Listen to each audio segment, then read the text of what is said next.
Ladies and gentlemen, boys and girls, friends and family beyond the binary, hello and welcome to some collegiate Overwatch brought to you by NECC. My name is Warren Jungle God Hammond, and today I am joined on the mic by Man of Class. How are you doing today, my friend? I'm doing awesome, Juggle God. It's going to be time for some high quality Overwatch. And of course, we know that because we got the ESU Warriors versus Huntington Esports. And ESU Yep. Warriors, they have got some pedigree, they've got some mystery in this league, so we know exactly where they're coming from. Huntington, though, unknown quantity. They're new. All we know is they won their first match. So, it's going to be a fun one. Yeah, that it should be. ESU, like you said, they are a known quantity. We do remember them from last semester where they finished top seed in their division and made it to playoffs. So certainly going to see some good Overwatch out of them. And if anything, we're looking forward to some excellent Overwatch as well from Huntington. Like you said, they took their first win of this semester, brand new to the league. So that's a great way to start things off. Yeah, of course, we don't, you don't always know what the power level is between two teams. So a first week win can be deceptive.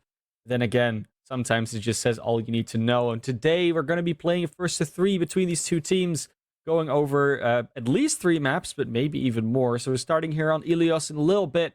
Afterwards, moving on to Eichenwalde, Havana, Kings Row, and if we even need them further, Oasis and Rialto. Going to be a fun map. Of course, no assault maps to come out for the season, and going to be a Woohoo! clash between the teams. That it will be, and I like this. I like this mix of maps that we have here today. Of course, we've got the classic in Kings Row if we reach that map 4, but a similar map and style I think comes with Eichenwalde as well, but a little bit more high ground presence. You know, you can run slightly different comps there. It's not as brawl centric as Kings Row, and of course, Ilios on control. You can run so many different things just depending on the sub map as well.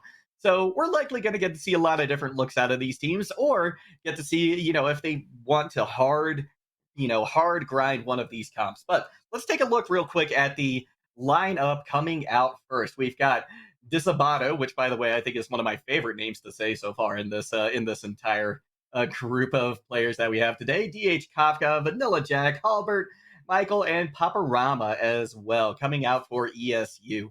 So moving on to Huntington, we've got Prozac, T-Brain, Trash Boat, Ginger, Doxic, who, by the way, is the very first woman to be a part of the esports program at Huntington University, as well, rounding out the last little bit, ex Michael on the support.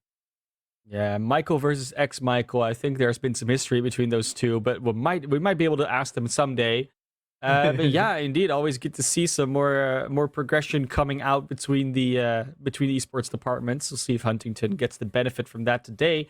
Take out a victory versus ESU. Like we said, we're going to be Mhm. starting here on Ilios. Different background than what you've got going on. You transported yourself over to Lijiang Tower, Yes, I did. but I prefer the sunny side of things. Even though it's dark over here, gonna get some sunlight out on those Greek Isles. Based on, of course, as we know, on the wonderful islands of Santorino, all the way in Greece. And Ilios, it's been a staple in Overwatch, but it's always been that control map that teams either really like or they really hate it. And there's various reasons for that, which we could probably get into later on. Yeah, it is absolutely a polarizing map choice. Not like again like Lee Jog Tower, which is it just seems to be a fan and player favorite. Um, One of the things that I really like about Ilias, we're looking at Ruins right now, and I think this is one of the more unique maps in the entire control map pool. There's such long sightlines here. It's such a long way to point, which you really don't see too much in the other control maps. Oh, you really don't. And we're going to be looking here at the hero choices that we get out of these teams. It does look like we're going to get Halbert potentially coming out on the Widowmaker. They're not doing it. This map has been often dubbed as Widowmaker's Playground, which is because of those long sidelines that you get, the high grounds that you can abuse that are hard to reach by other heroes. So she's generally fairly safe. But because of the way the teams have been playing lately, because of the meta, and because of the state of Widowmaker herself, it is still very unlikely that we're going to see a lot coming out of that from players in general. Going to be just getting the Soldier 76 on both sides and the Lucio, and those are really the only two same heroes that they got. Yeah, this is a very interesting. lineup coming out from each of these teams. Normally, we see much more of a mirror matchup coming in. We're going to have Hunting taking control initially of the point with already a pick onto Vanilla Jack. That's going to make things a lot more difficult for the ESU Warriors to continue to push onto this point. We're likely going to see them now just try and go for a little bit of pick damage while they wait for Vanilla Jack to come back. Point flips over in favor of Huntington Esports. A nice start for Huntington. Good, hot out of the gates, as we call that one. Looking for a little bit of a hook here is T-Brain. And the Roadhog hook, I mean, doesn't get blocked by Sigma. It hasn't been for a long time. Doesn't get blocked by Roadhog. Sorry, it does get blocked by Roadhogs. There's a lot of free value to be get from T-Brain here.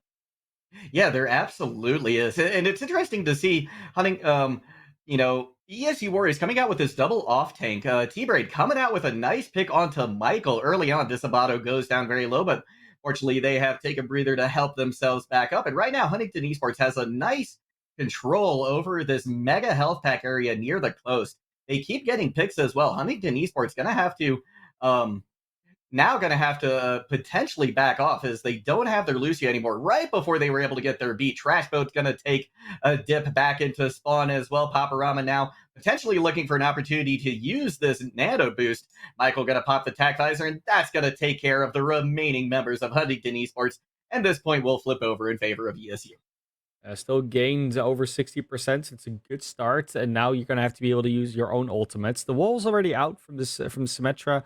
They lost their Baptiste ultimate, but now they're gonna be coming in with their own soldier ult. They got that hog.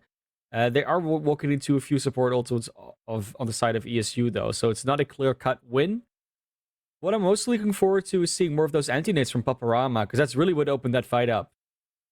Absolutely. If you can land those, it can swing a fight very quickly in your favor. We're going to see the Gravitic Flux now used, trying to turn things around for hunting for ESU. They're able to get a pick onto Doxic once again. She's having a hard time staying alive. Ends up being the first one picked in these last couple of fights. Now we've got Prozac with a tac visor, but currently backing off for a minute, giving a little bit of room to ESU. But with a couple picks coming in now in favor of each side, we're certainly going to see things heat up here. Huntington going to flip things back in their favor as they look to finish off these last stragglers. Eventually, they're going to be able to pick them up, keep the percentage going, and we're really getting to a point where it's almost just going to be one more fight. I do still have both those support ultimates, and I do want to see Wow. the DH Kafka use theirs, but unfortunately, if you're going to go down that early, you're not going to get to, and even Paparama going ridiculously low wants to walk over to the Mega Health Pack to get it, but just feels safer using the anti-nade. Yeah, Prozac that with a was tech a visor as well. Oh, still ready. Yeah, that was a big boon right there for Huntington Esports. 91% on the board now in favor of them. ESU Warriors, these two support ultimates are going to have to be huge if they're going to take back this point. Starting to push on a point now. We see the initiation from Disabato now on the Monkey. Couple of early picks in favor of ESU Warriors. They're going to be able to stay alive and continue the fight here on Ruins. Be able to take that one away. And again, they're not using the sound barrier. And I was really thinking it was potentially going to come out when Prozac used their tech visor, but you Yeah. use it in a situation where you're already losing. Not really necessary. Now we're going to come in with 5 ultimates, though. Not a lot to defend against it. You got your own tech visor. You got that sound barrier from TH Kafka still. But, even that dragon might not be able to do enough. You could just walk into a storm at this stage. Yeah, that's very true. We are going to see an early aggressive push coming out from ESU as they pop the sound barrier to go aggressive instead of looking to mitigate damage. Disabato, though, going to pay for it with their life right before they were able to get that primal rage as well. Huntington Esports coming back with a furious vengeance right here. Got the photon barrier on point as well. That's going to give Huntington a lot of staying power. With overtime ticking over, they are going to take the first map here on Ilios. Didn't even need the sound barrier from Doxic. 1 round down. Maybe 1 more to go, maybe 2, depending on how well ESU is doing. But Huntington starting out strong, starting out excited. Yeah. Yeah, that they are. We're going to take a brief pause just to take care of a couple of production issues, but we'll be right back into the game after that. And ESU, I think they need to try and I think protect some of their backline a little bit better before they get into the fight. They're getting picked off relatively early on, and I think that's one thing that's leading to a lot of success for Huntington. They are doing a good job of fighting those vulnerable, squishy characters and making sure that they're not going to be a threat during the fight. Yeah, and sometimes it's not even the protection of the backline, but the backline just not being in a position to be picked off. Like sometimes you just Yep. cannot. Like we all know that, for instance, like not saying that any of these players are doing it, but we all know the concept of the Reddit Lucio, where the Reddit Lucio just Yes. goes in, jumps over the pillars, is basically acting like a DPS. And if you're not running any barriers, if you're not running in anything that really protects you against something like a Roadhog hook, then that Lucio becomes super vulnerable all of a sudden. And then you just have to play a little bit further back. You have to play a little bit more defensive. Maybe just focus on peeling for your Ana. Something like that could potentially work a little bit better for ESU. That being said, if you're talking about not having shields, maybe the tank lineup could use a little bit of work. Like, I'm not going to tell them what to play. That's not how that works. Right. But the suggestion of there are reasons why certain standard comps or standard combinations are standard combinations is because they are very solid foundations. They're very easy to understand how they work and how to execute. So if ESU is not being able to achieve anything with these more experimental or more maybe their own style of composition, then they could transition into something that's more tried and true, more proven, and more understandable for anyone on their squad. Yeah, that's a very good point. A lot of the it could be such a double-edged sword, right? You come out with these compositions that aren't standard, and if you play them well, and if the other team isn't expecting it and they don't know how to handle it, then that is a boon for you. But if the pieces of the puzzle aren't quite working together as well as they potentially could be, then it becomes a detriment to the team rather than a boon for them. So it's a fine line I feel like that you have to walk when you're using these more experimental, these more avant-garde types of compositions. Yeah, exactly. And I love experimentation. I love seeing it. I love all of it. Yeah. I mean, we have the experimental card tournament this weekend. Yes. Experimentation is all on the menu at the moment.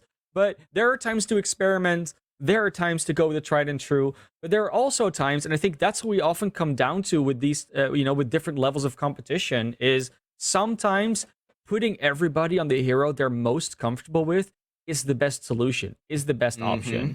And that might also be a tactic they're going for. I mean, we know they're not new to this. They've been doing this for a while now. They already won, like came out of top season in the last top seed in last season. So there isn't really a reason to doubt their decision making. And maybe Huntington is just that good. Maybe the new Yeah. kid on the block are just doing really well.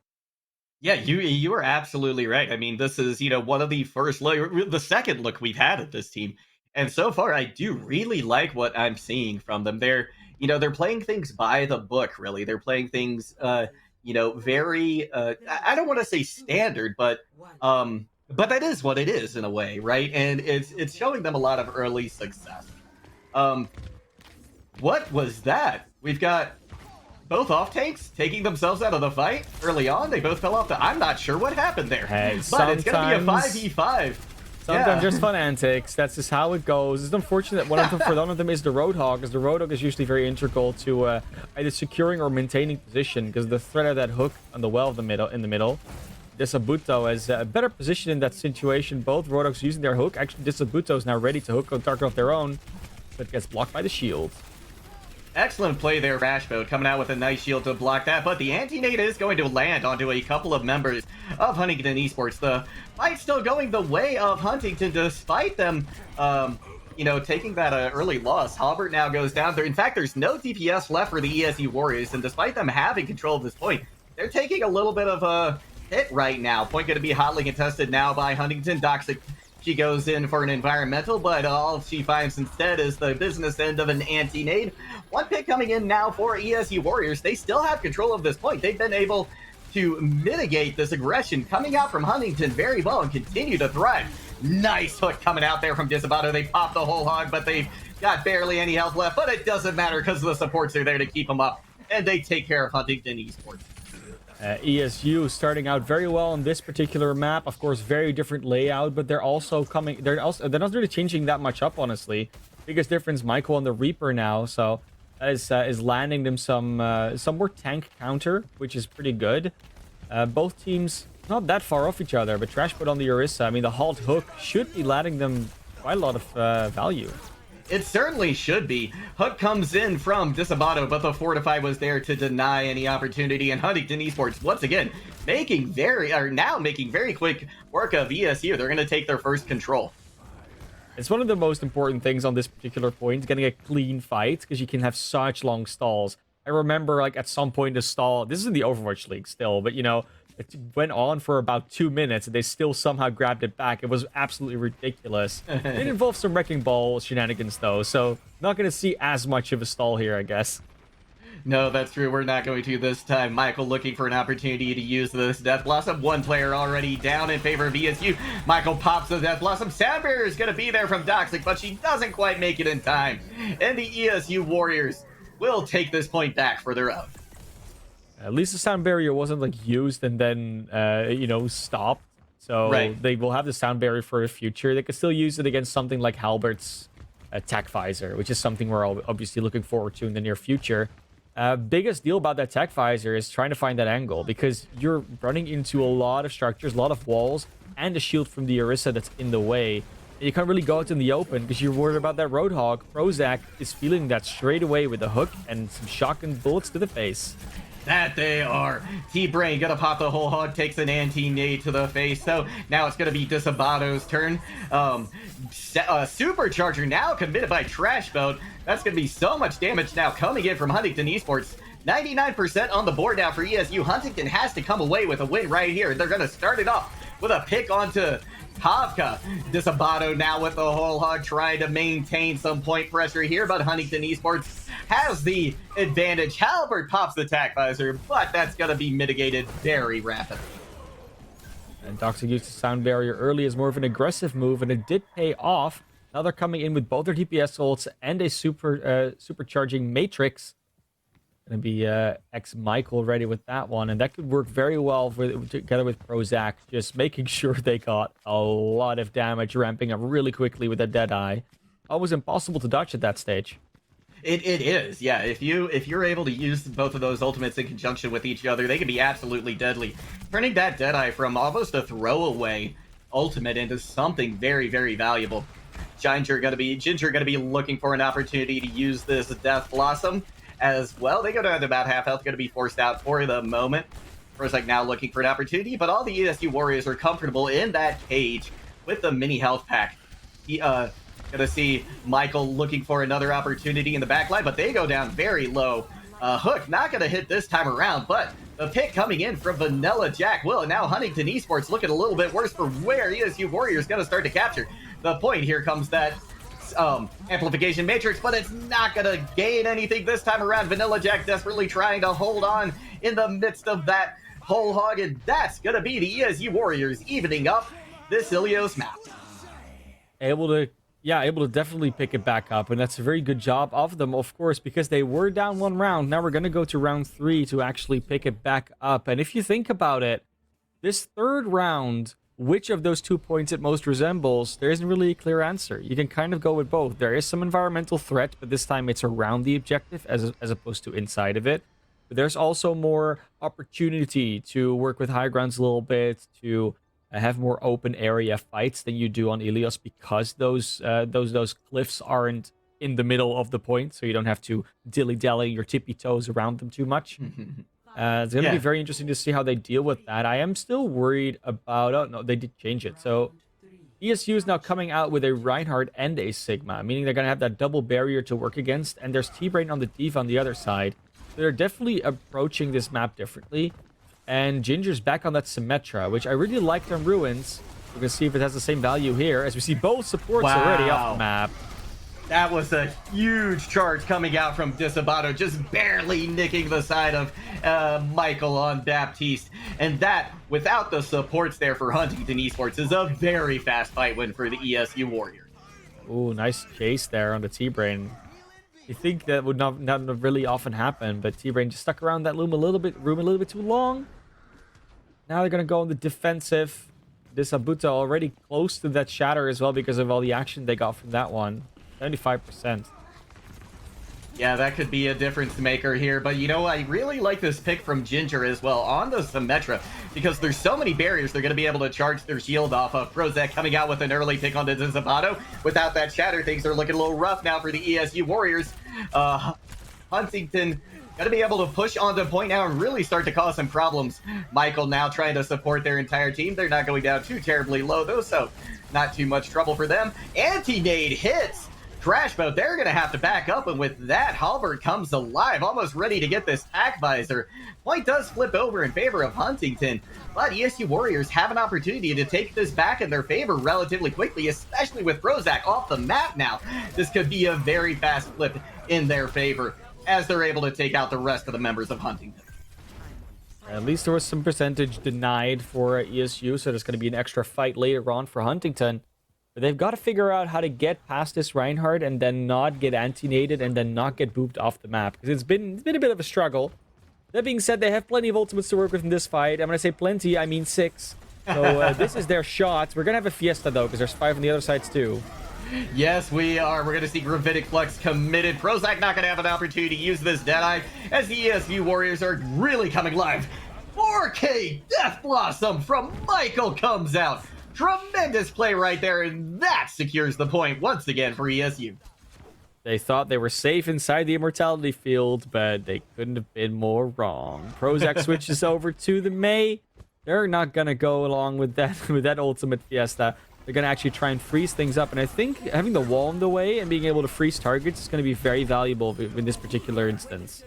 That it is. Michael coming out with a pick onto Vanilla Jack early on. Sabato follows them into oblivion as well. ESU Warriors don't have any tanks left with Trash Mode nano boosted. This is certainly going to be Huntington taking this fight.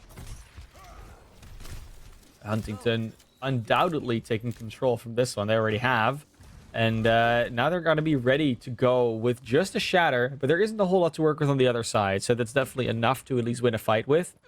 And we got to look a little bit at how these tanks work around each other, because they sometimes just ignore each other, walk past each other, so this Shatter could just land very easily. It certainly could.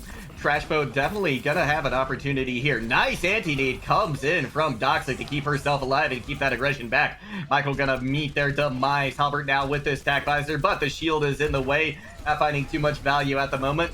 Disabato has the Shatter online as well. It's gonna go right into Trash Boat's shield though. Now there's an opportunity for a counterattack coming in from Huntington. Disabato though was able to take Ginger out of the fight with their Shatter. So they did find some value with it. Michael down as well. Huntington now just has the heals from Doxic. It's gonna be a tough ask for them, especially because Paparama has this nano boost ready for the Warriors. They're gonna capture this point, and it's gonna be a tough position for Huntington to try and touch. Yeah, Huntington looked super good on that first point, but they've been falling off ever since, and especially these DPS ultimates that have been coming in from ESU have just been devastating. We'll see if it continues in other maps, but I'm liking ESU's chances so far. As am I. Huntington, like you said, they came out of the gates really, really hard, and I think that there's, this is going to be a close matchup between these two. This hasn't swung convincingly one way or the other based on control, and of course, these other maps are going to function a lot differently as well, since we're going to be headed to Eichenwald next. Yeah, Eichenwald, a very different story than Ilios, of course. Might actually see some Pharah or Echo play come out, especially on point A. But not necessarily a mandate, because obviously you usually have to switch off those heroes quite quickly after. What I will say is, though, both these teams showing some signs of adaptation, pre-strategizing, just going at it with more than just we're gonna run at you with the same heroes because that's what we've practiced. And I like that attitude. I like the seeing them actively think about the situation they're in, thinking about what can we do to solve this problem that they presented us with right now. And it's potentially even going to be a matchup that is decided by who adapts first or better. Yeah, you're absolutely right. And so far who's been attacking first has really been swapping back and forth. I haven't found an advantage in terms of tempo for either team so far. I don't know if something like that has caught your eye. Maybe I've missed, but both of them seem to have a pretty good grasp on when they need to ult. And another interesting point I want to bring up is both of these teams have really just been playing very brawl centric. Though there's been opportunities to play dive. You can do it on both Ruins and let's see here, Lighthouse as well. But they opted to go for the brawl, and the rest of the maps that we have coming up in this series, I feel like are very brawl centric as well. We do have Havana coming out, which you can see a 6-man or more of a disruption based composition come out on, but I still think brawl is the standard, and that's what we're going to be seeing throughout the day from both of these teams.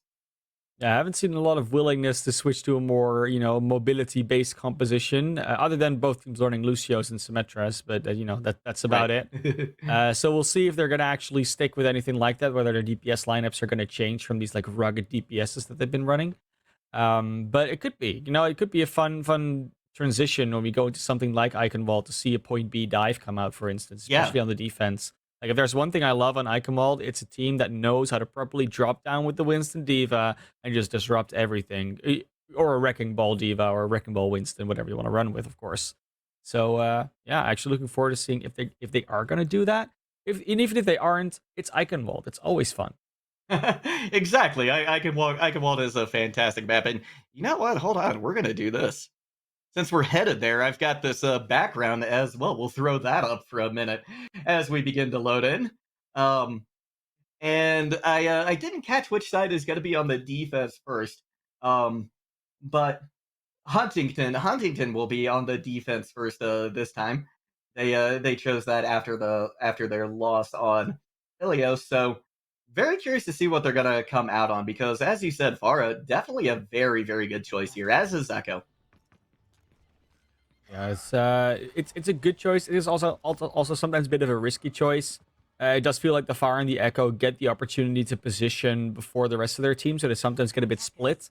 That means you can either get a lot of value out of them for that reason because you split the defense attention, or you actually get the opportunity to just win first against the Fire and then against the rest of our team. So we'll see if that becomes a problem. I don't think it will become a problem at this stage. We're looking at a very similar lineup that we saw from the other side. We do get to see Trash Mode on the Zarya for the first time, so that is very fascinating. And I'd love to see a good Zarya. And a map like Eichenwald's a really good place for it. It certainly is, and I think this is interesting as well because Trash Mode, if I remember correctly, was on the main tank during Ilios. So, gonna see how this swap affects things. We're gonna see a very quick push coming out from ESU Warriors on the back of Pavka's speed boost. Isabato now looking for an opportunity on an off angle to get a hook, not finding one at the moment. ESU now stopping, playing it a little bit slower as they've started to reach this choke and are deciding which way to wrap around this pillar. They're opting for the left side. That's going to give ESU Warriors or rather Huntington Esports an opportunity to rotate, but it's coming in very quickly. Hand over fist, as a matter of fact, for ESU Warriors. This multiple angle attack that they've taken around the giant tower in the middle certainly paying dividends.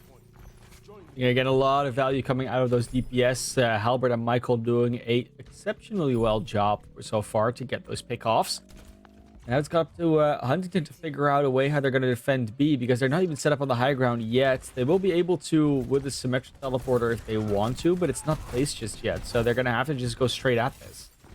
Yeah, that they are. This gives an opportunity for ESU to instead take the high ground if they want to, which could be very, very useful for both Albert and Michael on the DPS. But speaking of DPS, Prozac for Huntington gonna draw first blood this time. So that speed boost that ESU had now not in the mix. And look at this flank from Disabato taking the high ground. Certainly they're gonna catch somebody. They get Doxic, but they don't quite finish her off. She's able to get healed back up from Michael. Prozac now going down very low, but Ginger now putting a lot of pressure on with that photon projector. Able to remove Michael from the equation now, and with this, Huntington Esports will hold. The ominous violins were playing, but Disabato didn't really go for the elimination. Well, they went for it, they just didn't get it. I'm going to be seeing whether or not they can make use of these ultimates they've been building up. I mean, both teams got a lot to work with. Especially this Gravitic Flux should be able to set up a lot if it's not blocked by an Immortality Field. Yeah, it certainly could. And we see it going to be used very, very early. Deadeye out as well. Shatter layered as well. 3 members caught in it from ESU. Without Ginger in the fight, Huntington Esports still doing a good job here, but there has been another counter pick in favor of ESU. Huntington, though, still looking primed to hold. Those are not the deaths you want to see from Prozac. Just at the end of the fight when you've kind of already cleaned everything up. Not when you should be going down. Michael going to be coming back fairly shortly. And because they've got the Symmetra, they have the ability to have some quicker respawns. Still not ideal. The Sabato just now going over to the Winston. Finally going to see a Winston here on the Eichenwald. Also the first Winston in the game in the series so far. They'll probably try and find some high ground value, but, Oh, So there's like, some high ground value from Prozac, though. Disabato tries to disrupt it temporarily, but they're unable to get there just in time. And Huntington Esports looking really solid so far on this defense. ESU just hasn't had an answer yet. and it's good that they're able to do it here. A lot of the time, you'll see teams lose A, and then almost the entirety of B kind of goes down before they can even set up. And they weren't even set up really well before this day defense started. But now they've got the comfort, they got some DPS on the high ground, the tanks are in a comfortable space, the supports are able to have some distance between them, and they're abusing the choke beautifully. Yeah, that they are. We're going to see a Dragon Strike coming in to try and create a little bit of room for ESU to move out at the same time as Disabato to put some pressure on that high ground. That's going to be a nice little coordination coming out from ESU, going to allow them to at least get this card around the corner. Amplification Matrix now committed by X Michael. Topka pops the sound barrier in response. Trashbo could have a massive grab here if they need it to win. One pick on either side, so it could be in the books here. Both supports, though, down for Huntington. Doxic has just respawned, but it doesn't seem to matter because the DPS is still getting the kills. Ginger and T-Brain, sliver of HP, but no worries in the world. Just able to run through everyone with the beam, the hammer, and the shield. What you love to see. And that's something we haven't really touched on. I mean, Trashbot and Ginger, they're basically double beaming it because 100% charged Zarya with a fully charged Symmetra. I mean, that is a dangerous combination. Yeah, that is an insane amount of damage coming out from Huntington Esports. Michael, though, gonna be able to take one of those beams out of the equation. Ginger is gone. Now we're gonna see Nano Boost committed as well. Disabato has the Primal Rage. They're gonna use it to get people out of that immortality field. But in the meantime, Prozac popping off again. Prozac has just been on fire for this Huntington team. Whether they're on the high ground or in the back line, they have found Deadeyes that do exactly that. And it's this positioning from Prozac that's really working out. They're really able to weave between the different positions on the high ground and then even go through this wooden rafters that are coming out on the side as well. Like, they know exactly when to pop in, when to find the back line. And this is the best approach they can do from ESU to stop that from happening, because this is sort of like drowning out where the Cassidy's holding. Yeah, they've got to come up with a way to neutralize them. We're going to see a sleep coming out onto Disabato. High Noon not going to find any value this time from Michael. Barrier there from Ginger as well. They're going to push through it, though, with that Photon Projector. Pick comes out onto both DPS now, though, so the ESU Warriors have an opportunity to push in here, but they only have this Dragon Strike to do it with. They're going to see it loosed straight into the middle of Huntington. They're going to try and back away as much as they can, but there's still damage coming out from the Warriors, and now a Sound Barrier going to make it even harder, but T-Brain with the Shatter stops it in their tracks. Huntington Esports got a hold again. Beautiful anti-nade from Doxic as well, but like the biggest thing about that entire fight was the block of the big combo. Graphitic Flux plus High Noon is about as beautiful a combo as you can see, because it literally gives the Cassidy all the targets neatly lined up in the air. They can go nowhere, can't dodge it. But then there was this wall, this huge projected barrier, the photon barrier from Ginger that blocked it all. And now they're just trying to desperately get back to this point in order to defend it. The grab in the way. And that looks to be the rounds. Yeah, beautiful zoning Deadeye as well from Prozac. Prozac really did a phenomenal job there from Huntington Esports. Just tremendous understanding of where they needed to position defensively and how to take advantage of the aggressive pushes that the ESU Warriors made. Yeah, I do not usually resort to, complementing someone's strength in terms of the back muscles. In this situation, Prozac, those are some toned muscles you got there in that back area. Whether it's lower back, they say you lift from your legs, but I think in this situation, he doesn't even need his leg muscles anymore. He wasn't even on the legs, as a matter of fact. Exactly, that's what I'm saying. Didn't need the leg muscles. He was fine. Only reason you need the leg muscles for Prozac is to do some rolling every now and then. That's what you can still use them for. Yeah, and Huntington Esports is going to try to do here on attack. And I like this composition, though, that we're seeing coming out from the ESU Warriors. I like Michael on the Mei. We haven't seen a whole lot of Mei play yet today, but she is starting to rear her head. It's one of my favorite heroes to play in the defense here. If I go DPS, it's either the Hanzo or the Mei. Reason for it is because both of them have a very high value of spamming through like smaller places. And if you can roughly predict where characters' heads are going to be, you're going to find some value or just a lot of damage.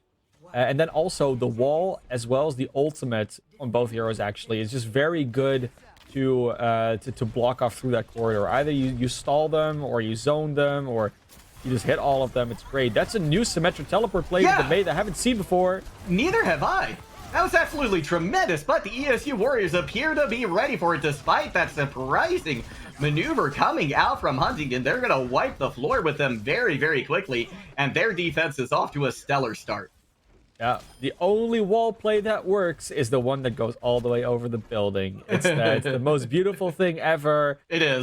I still remember I've seen it happen like a couple times in high level play, and it's just, it's you know, we call it the chef's kiss, but yeah, they're not going to go for it. They're going to switch over to this Hanzo Pharah combo. Pharah is out. We said it in Icon mode, it's a possibility, and it's coming out from Ginger. That it is. It's going to be a tough ask for Halbert and Michael now to deal with them because neither of them on a hit scan hero. So this is going to be a boon, I think, for Huntington. Though they have this backline that is very weak in terms of healing, so they're going to have a tough time keeping their tanks alive. But immediately Shatter comes out for Disabato, deletes the tank line. Doxic is out of the fight, and once again ESU hold. That is logically how that works most of the time, though. I mean, you lose that first fight so handedly, you're gonna charge up at least one of the enemy's ultimates, maybe more. In this case, they've already charged up pretty much everything else after that. So they're gonna lose one or two more fights after that first one, generally speaking. Luckily, they don't have that far to go on B, but you do still want to have plenty of time for that, so they need to start making some headway, draw out most of the resources in this fight, if not all of them, and then hope to win it in the fight after, or just miraculously get it on this one.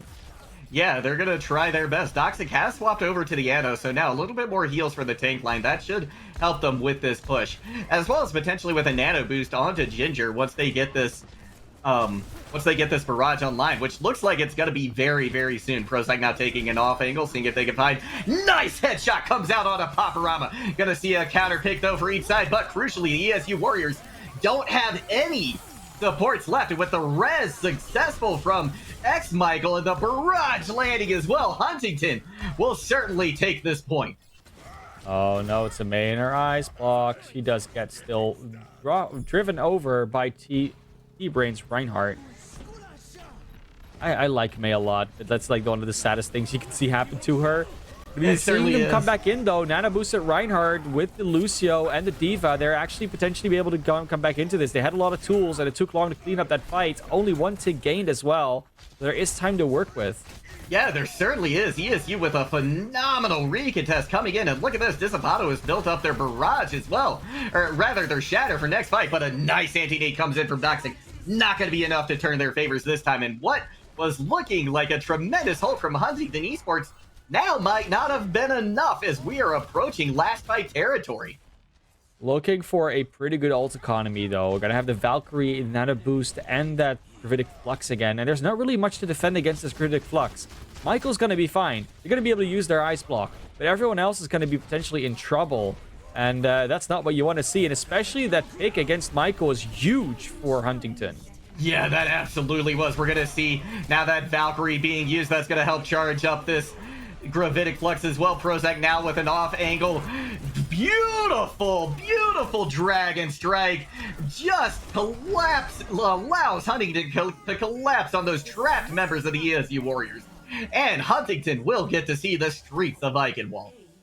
X-Michael not even caring about healing the team in Valkyrie mode. They're going to go out with the pistol, get a double kill. That's what you love to see from your Mercy. You're going to see Trash Boats with the Gravitic Flux still, Doxic still with the Nano, T-Brain coming out with the Shatter. They have plenty to work with, open up this point. They've got 2 minutes 20 to do it, and they're already approaching rapidly. Yeah, that they are. This is a great position for Huntington to be in, but Michael has this Blizzard, which could very quickly shut down any kind of push, especially that they're taking it on an off angle. Look at the beautiful placement of it. That's going to take out both of the tanks, both of whom had their ultimates. That is exactly the kind of blow that ESU Warriors needed to deliver to Huntington. X Michael close to another Valkyrie is kind of ridiculous. They're like how fast they charge that, but Yeah, that that is also actually. means that this next fight is going to be ridiculous for them. 5 volts versus 4 on the other end, but Michael actually X Michael actually switching over to the Baptiste. Actually, good for us to remember. We have Michael and X Michael, so Yes.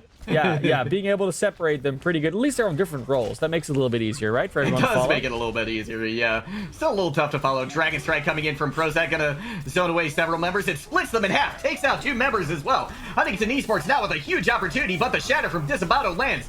Ginger's there, though, to clean them up, and with this, Huntington Esports looking primed to take this point, to take this map, and to even up the score at 1 apiece. Another beautiful anti-nade closing out a fight because that wasn't looking amazing, but that was just the nail in the coffin. Let's see who gets to play the game. I think it might have been T-Brain. Yeah, there we go. Yeah, this has got to be one of those shatters. Yeah, the shatter that canceled the effectiveness of that sound barrier and really sealed the deal on the defense for Huntington Esports. That was absolutely the moment that it happened there. Beautiful Yeah. play coming out from T-Brain, showing off his big brain. Also, again, very much aided by another anti-nade coming out from Doxic. Doxic doing a Yes. beautiful job so far with that Ana. Yeah, Doxic really has been on fire. She has shown herself to be quite the force to be reckoned with. You know, we talked about how Huntington needed to make sure that their support stayed alive, and they did that and more this last map. Yeah, sure. It's coming out, and now of course we have another map coming. They're now on 1-1, so there's at least 2 more to go. But before we send you anywhere, we're gonna go to the quick break.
It is a 1-1 scoreline as we come back to the broadcast. Huntington Esports, the new kid on the block, showing ESU that their stand at the top seed might be threatened as we head into our next map, Havana. Welcome back, man of class. What do you think we're going to see moving forward into this map?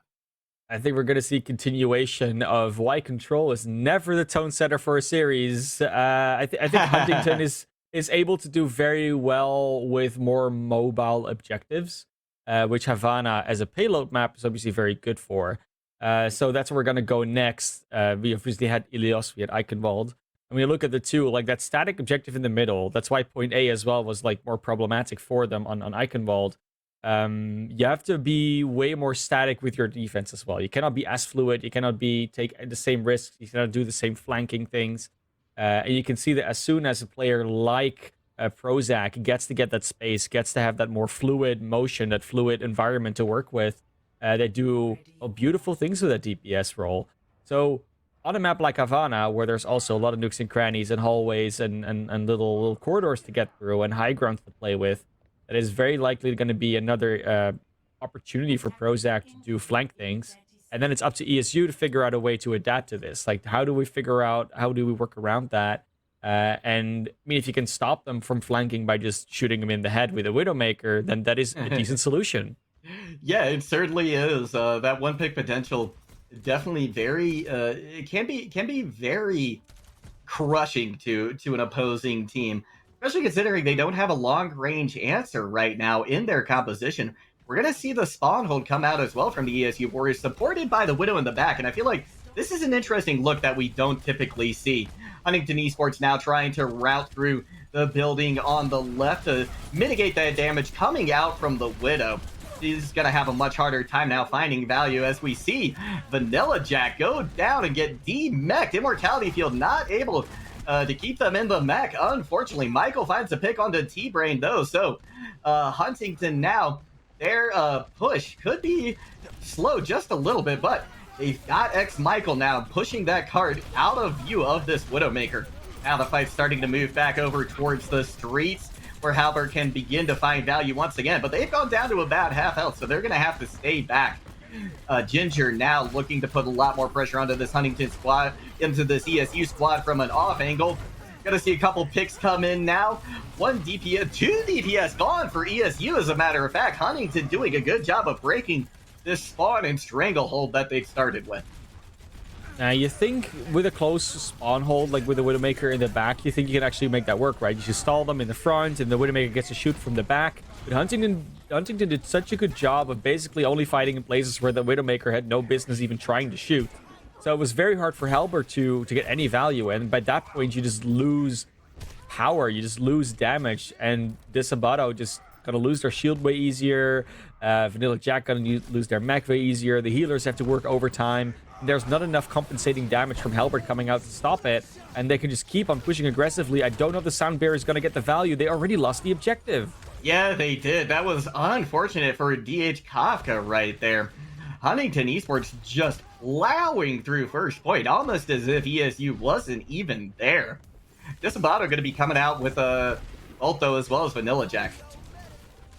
We're going to see if there's any changes coming out from ESU. It does look like Halbert wants to stick on this Widowmaker, but they have to find an angle to actually shoot this enemy team. And Huntington just playing so aware that there is a Widowmaker. Like, these sightlines are impossible to actually get value from.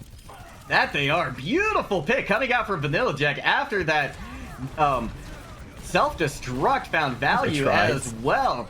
Ginger going to be out of the lineup now for Huntington. This is an opportunity for ESU, and they're going to strike with the force of the Death Blossom from Michael, taking out 4 members. Someone ordered the Michael special, and they got a fast delivery. That's what you love to see. Michael has been getting a lot of value out of these Death Blossoms, and a lot of reason for that is because they're able, on the ESU side, to drag out these utility abilities, whether it's the defense matrix, whether it's the Immortality Field, whether it's the Reinhardt shield. They're able to position everything and drag everything out in such a way that the Death Blossom will just have no contest and it just can just use, get value. Yeah, especially with Trash Mode on the Zarya as well, and instead of the Diva, that's going to make it so much harder. Disabato falls to an early Fire Strike. Immortality Field has to be committed by ESU, and that's going to be an opportunity for Huntington to continue to push. And they've got such an overwhelming ult advantage, but they're not even going to need to use any of them to finish off this fight. And that's kind of feel like the worst thing about it, right? They have 6 ultimates. They didn't have to use any in that fight.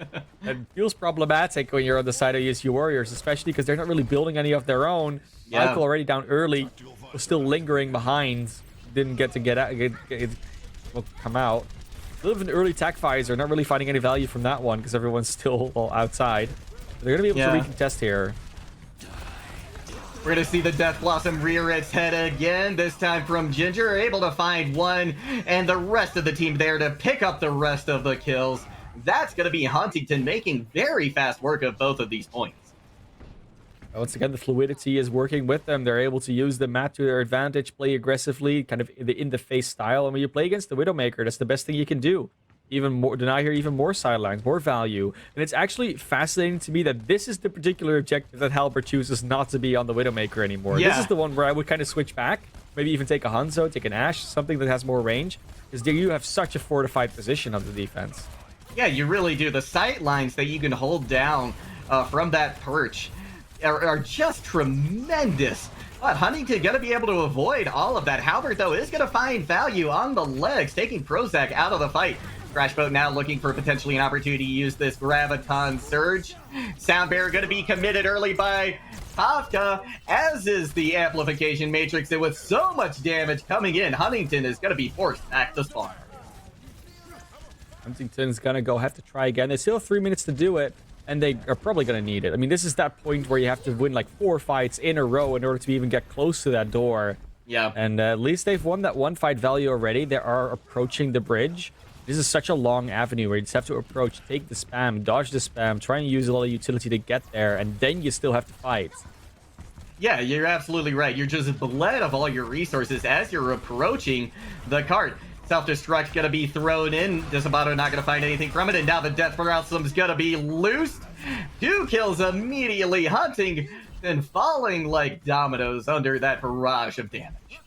Doxic also using the sound barrier, not actually getting it off. That was cancelled by the kill.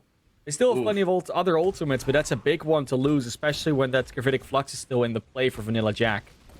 It's absolutely true. I'm anticipating X Michael to use this Amplification Matrix early. They need to find some value from this. Graviton Surge going to be thrown out. Vanilla Jack unable to eat it. Now Prozac with Attack Visor from behind. When did he get there? Going to be able to take out both of the supports and Vanilla Jack right as they use that Gravitic Flux. Tremendous play. Prozac once again coming out just enormous for Huntington. Huntington finally looking to make some progress again. They're going to have that Reaper and that Reinhardt ultimate soon as well. These are great ultimates to stop contests, to stop blocks. Vanilla Jack goes on a little bit too far on their own. Will just be taken out. And now they're going to go in with 4 members. Yeah, this is just a tremendous push coming out from Huntington. They've got the advantage. They're pressing it, and they're capitalizing on these little mistakes that the ESU Warriors are making. T-Brand now with a Shatter, likely going to be used here in just a second, especially after that bubble has been committed from T-Brain. There's the Shatter, gonna lay down several members. The Death Blossom to finish them off as they're just lying on the ground. Minute 04 on the clock for Huntington. Not even the time, it's just the fact that they completed the map is something you can pat your back for, because that doesn't happen all that often. Whether it's in your quick play games or whether it's in the Overwatch League, the 3rd point Havana is the worst point to cap of the entire game, and it's so holdable. Going to be seeing whether or not ESU is going to be able to take their own victory, or at least their own round completion. This is Escort. Whatever they do, as long as they complete the map, they're going to get another shot at this. And completing is the minimum requirements to keep this map alive. That it is. ESU Warriors finding themselves in a very unusual position.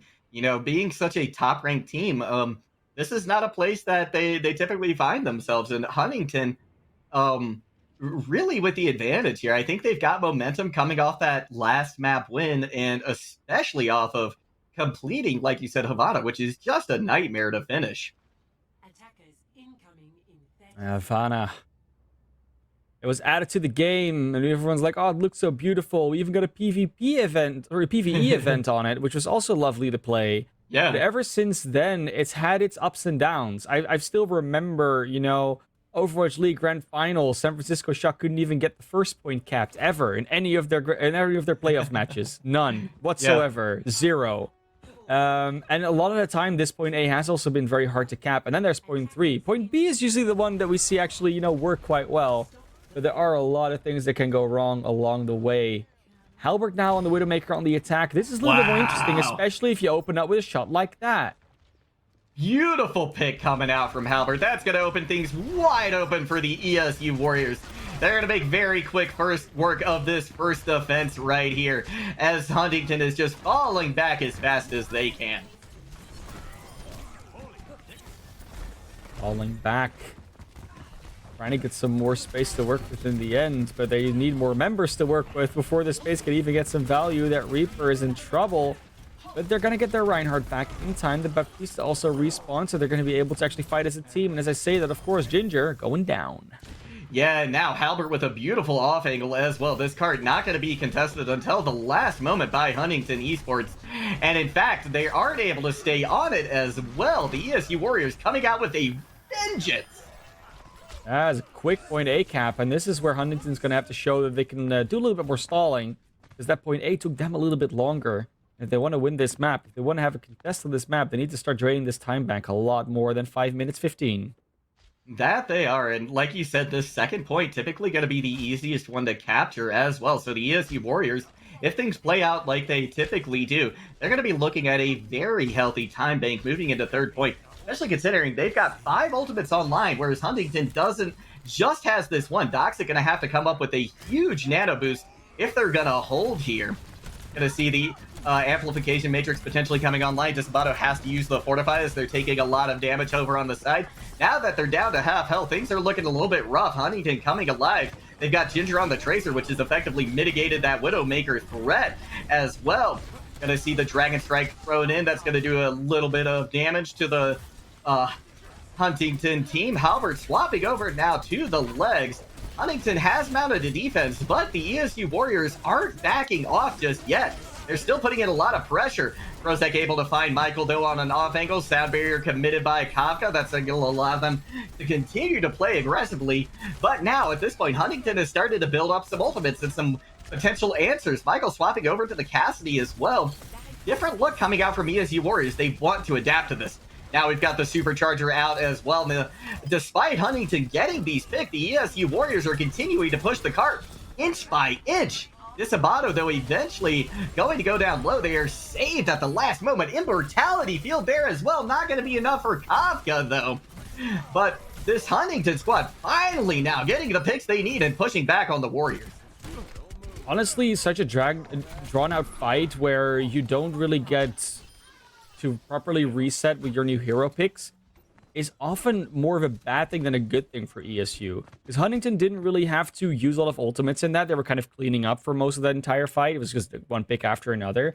And that's only good for the team that's winning. The team that's losing the pick-off battle is not really charging a lot of ultimates, is constantly losing energy, losing time. And Huntington is now coming into this with 5 ultimates and good space to work with. That they are, using all of the ultimates that ESU Warriors did in that kind of succession, just not advantageous. And already both supports down for the Warriors. Huntington Esports looking primed to take another fight very quickly, especially with this Amato going down to just a sliver of health. Vanilla Jack trying to back out desperately. This Sabato on the Orisa. Been working decently so far, but now they got to find a way to properly reset and actually go in as a 6. And they're still not doing it. They're still not resetting. They're just going in without their Cassidy. The only one that had an ultimate actually online. So they're going to try and get some space to potentially have the Cassidy coming from an unexpected angle. But if Halbert also falls down, then you keep being in a man down. Yeah, this is a tremendous move for Huntington Esports. They're taking advantage of these little mistakes in tempo and pacing that the ESU Warriors are making right now and being greatly rewarded for it. Deadly Pants does find Ginger, so now that flank threat is going to be mitigated. And with Attack Visor coming online as well, ESU Warriors have an opportunity to now turn this in their favor. We're going to see T-Brain, though, coming out with another pick onto Michael. Michael's had a hard time staying alive on these off angles right now. Shatter gonna land. It's gonna knock 3 on the ground. But as soon as Kafka gets back on their feet, they find the sand barrier to help the Warriors push back in. Now it's Huntington on the back feet, especially after that stun comes out onto T-Brain. They're going down. Once again, a sliver of health in that mech. Albert now using that tac visor to see if they can find a couple of members, maybe get T-Brain out of that mech, but the DM is still there for them. Self-destruct thrown in now by T-Brain, not going to find any kills. Going to get a couple of picks on each side, but the ESU Warriors are once again down without their supports. They have to keep them alive. It's not looking good right now for ESU. 1 minute 10 on second, and even if they complete it, they're going to have barely any time for third. Yeah, it's dire straight at the moment. Huntington very likely going to be going up 2-1 in this series, especially if Prozac gets these picks like that. To be fair, it's again a symptom of ESU where they're trying to take positions or going into places where they shouldn't be going if they want to actually have a 6-man fight. Yeah, you're absolutely right. That coupled with the fact that Prozac is certainly not looking like amateur Jack today. These are top-notch plays that we have seen coming out from them, regardless of where old or on. We're going to see the Gravitic Flux committed, not going to find too much value as the Immortality Field is there. In fact, T-Brain not even going to get demeched from it. Now, it's up to Deadly Pants. They're the only one with an ult online right now, but with their teammates falling by the wayside, they're forced to back up. Now there's only 20 seconds left to go. ESU Warriors has to come out with something heroic here. But with Kafka out of the fight, Vanilla Jack gone as well. Huntington Esports are primed to hold here. They're primed to take this up. 2-1. Nano Boost now committed as well onto Prozac, finding insane value still. Somebody has to shut them down. That's going to be Huntington Esports going up 2-1. Started off a bit rocky, that defense, but they found their footing and they found a way to abuse ESU. They found this positioning where they have a little bit of high ground, they have a tight corridor choke to work with, and they have this opportunity for their DPS, especially Prozac, to go on these off angles and get some value out of things. It is very similar. Like, it doesn't look the same. Doesn't look the same as Eichenwald, but it's essentially a repetition of what they did on their Eichenwald defense. That first point is not where they wanted to hold. It's not where they had to hold in the end. They could just do it on second. It's fine. Yeah, they did such a great job of resetting both their mental and their composition so that they could come back in on second point and put up a tremendous hold, which, again, one of the hardest points to hold on Havana, but they made it look easy, especially off the plays of, like we mentioned before, Prozac. This ESU, the ESU squad just hasn't, I feel like, adapted to what Huntington has thrown at them. Huntington has adapted, right? When the Widowmaker started getting picks, we saw them swap over to Tracer, right? And that forced Halbert off of that character. But I'm not seeing the same kind of adaptation coming out right now from ESU, and we really need to see that, as well as just proper group ups. Yeah, it's proper groups up. It's like the basic thing we always talk about in Overwatch, and sometimes teams, players, they just seem to forget that it's a thing. And it's logical because sometimes you see that target, it's like, oh, I can go after this or I can go after that. Oh, that target is so open. But sometimes you got to have that restraint. You got to just figure out a way to restrain yourself, to hold yourself back, to go in with the full 6. Because not every opportunity that might look worth taking is actually worth taking. Yeah, you're absolutely right. And you're going to have so much more success and value when you're there with your entire team. A lot of these opportunities, or what look like opportunities, really aren't. They can be very deceiving. So, realizing and understanding that regardless of what opportunity you may think you've seen, it's going to be not quite as valuable as another opportunity with your team there. Yeah, and of course, going into this next map, Kings Row, a map that's much more familiar to everybody, those opportunities might come, a little bit more often. What I will say about Kings Row, and what is probably very interesting to see for what Huntington's going to do about that, is point B is very, very not the same as it is on Havana and on Eichenwald. There is the opportunity that this first archway is going to pose some sort of trouble for ESU to get through. But Huntington is probably going to find more value doing their normal antics on third than anything else. That already changes the entire dynamic between these two teams. So Kings Row will be in my mind, a very different map to see these teams play against each other. What I do want to see a lot, but maybe a little bit more variety in terms of what heroes they play. I don't know. Maybe some other things can come out. But I do feel like both of them are fairly confident in going for the Ryan Zarya with this one. I think they would be as well. One thing I'm going to be interested to see is how Prozac finds value on this map because to me, the other maps that we've seen so far have so many more flank routes that you can take. And it's really been these off angles that Prozac has been abusing so far that I think have given him just so much more value than we would typically see, right? And when you move on to King's Row, it's a much more it's a much more, face to face, brawl it out. You're gonna look your opponent in the eyes when you take him out, kind of a map, right? So Prozac, I'm not sure if he's gonna have as much value on these off angles. So I'm gonna be, watching him closely to see how he adapts as well, to continue to try, to continue to be this hero and playmaker for the Huntington squad. Yeah, whereas I agree that some of these heroes might not get the same value, I can think of a few heroes that might get the same, if not more value in that same way, if they Hmm. want to go for it on the defense. On the attack, though, I do agree. You're going to already see Prozac right now hovering over the Soldier 76, which is a very decent pick. Nothing really wrong with it. But we're going to first look at that defense. Michael now on the Mei. Mei, awesome hero on this map. If you can lock off that Reinhardt on the first choke, just kill him every single time, then there's nothing the other team can do. Like, they have to figure out a way around it, route differently, which is possible, of course. But there needs to be some more thought going into it than just, oh, we have a wall. Sometimes you got to figure out what you can do after. If they break the wall, if they get around the wall, what if you misplace the wall? And that's going to be the biggest thing for ESU Warriors. How do we deal with it when the wall doesn't? Yeah, you're absolutely right. They're, at least going to have to back up and take a fight elsewhere. See this early hold coming out. Ryan's already through. In fact, most of the team is, as a matter of fact, while seeming to come up a little bit late. Charge coming in from T-Brain, gonna be able to finish off Disabato. And now the ESU Warriors on their back foot as Kafka falls as well. Prozac with another off angle, finding the value that he needs. Taking out the support line almost single-handedly as well. Huntington Esports now, though, falling by the wayside. They took a little too long to capture this point, and the ESU Warriors have been able to hold.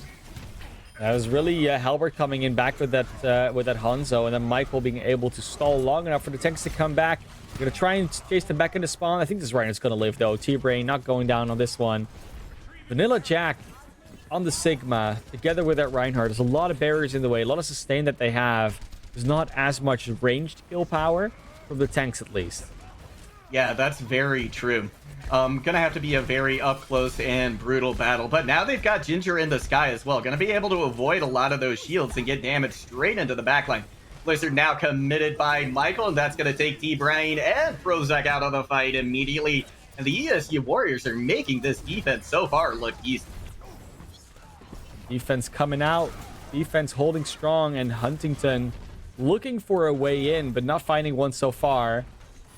Going Ginger on the Pharah is a good strat, though. I mean, they did this on Eichenwald, and it worked out fairly well. We're going to see how long it holds up here. Nice boop there on that Reinhardt to give him even more space between them and their team. And the follow-up plan after the wall fails has been fairly good. They've been all on the same side. This time around, they actually get the headshot onto Ginger, but that res potentially could come out, and they could continue. That it could. We're going to see shatters thrown out. It's going to be the one, though, from T-Brain that lands. Rez is in, and now the kills are coming in, especially off the back of this barrage. Huntington will cap first point. Huntington going to be able to continue on the rest of the map. I'm looking forward to seeing how this fire is going to work out. Already used the barrage. They could technically just walk to spawn and switch here. I wouldn't necessarily encourage them to do so, but that's, possibility. Halbert, though, on the Soldier now. Gonna try and do a little bit more against it than they could with the Hanzo. Yeah, they're going to be looking to chunk down this Mercy as quick as they can, going down to about half health, but they get stunned and taken out by T-Brain's Rocket Hammer. Immortality Field now committed to try and let the ESU Warriors stabilize here, but they're just going to have to back off, and look at how much room has been given, but they've got Michael in the back line now looking for some value, but as soon as they get out of this ice block, They're going to be in a tough position. Here comes the Gravitic Flux, though, to see if they can help them out and get a kill. And that's exactly what Michael is, in fact, able to do. Prozac coming in, though, with a Deadeye kill. That's going to even things out, and it's going to mean the ESU Warriors, without that Lucio, can't back up or engage quite in the way that they want to. Trash Mode has this Gravitic Flux as well. This could be devastating next fight.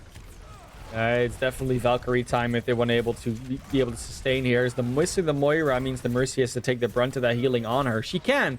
Really good healing hero. Don't get me wrong, but that Valkyrie makes it a little bit easier in terms of the AoE. That it does. Going to help build up Ginger's barrage as well. We're going to see them taken out of the fight, though. Things are looking good once again for ESU as Deadly Pants finds a pick as well. ESU will be able to hold on at least temporarily midway through the Streets of Kings. Prozac's on the flank. Being chased right now by Disabato. I don't think they found the Cassidy. I don't think they have. Being damaged now. No, Project was being damaged, but I don't know by what. So currently they're still on their own off somewhere behind. They don't have Deadeye, though, so it's a little bit less of a threat. But, you know, Flashbang right click can still take out any squishy. That it certainly can. Prozac going for just that, as a matter of fact. Shatter going to be thrown out, blocked, but Disabato's lands both tanks on the ground. T-Brain out of the fight, but their counterpart will be as well. Now Vanilla Jack tries for the Gravitic Flux, but gets stunned out of it. Gets a little bit too close to Prozac, which is a huge mistake. Gotta give that man respect, whatever you can. Comes up with a Deadeye kill as well, and Huntington gotta be very close to capturing this second point if they don't, in fact, get it on this push. Core rule of Sigma 101, Pro Sigma 101 is never actually be near your Gravitic Flux targets. Yeah. No, as long as you can see them, you click the button and you walk away. You float away because you're a cool guy and you don't look at explosions. That's how that happens. Unfortunately, that advice wasn't followed by Vanilla Jack. They got stunned out of the air, and that was just a roll to second. Third point. Kings Row. This is where things are going to get interesting, because this is where the flank routes are minimal, where the objective is very clear. When those respawns are close, see how ESU is able to deal with it. That we will. We're going to see an amplification matrix used early by Deadly Pants to try and keep Huntington from progressing too terribly much. A lot of damage coming in from Halberd as well. They have this tac visor online, likely going to see it once this shield and Immortality field are down. Trash boats, or rather T-Brain shield, looking very low right now. Here comes an amplification matrix, though, instead from X Michael. Gonna get a coalescence going in as well, and through all of that damage, Kafka Sad Barrier still not able to deal with it. Huntington continuing their plow through King's Row. Now it's just going to be one more opportunity for ESU to try and stall out, but it's going to be a scuffed stall. Hackvisor gets shut down as well. Prozac looking tremendous right now. The sun as well to Michael.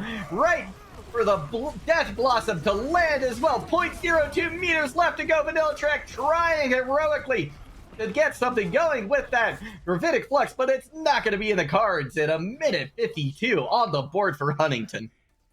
It was right there for the taken, and they took it as well, did Huntington. ESU, good hold on A, but after that, it started crumbling really fast. And we've sort of been seeing Huntington be able to do. They find this opening, they find this start to some sort of streak, and they just go, they roll with it.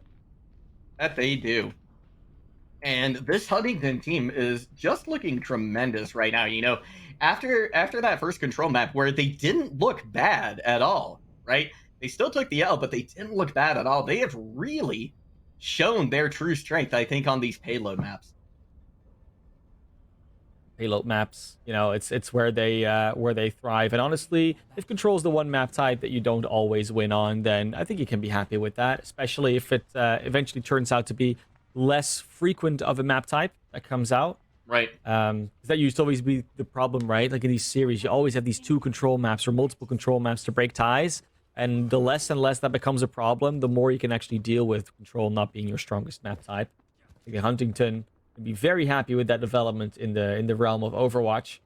ESU Warriors, though, they might want a little bit more control in there, because currently they're not winning any of the other map types, and they're not looking so hot on King's Row at the moment.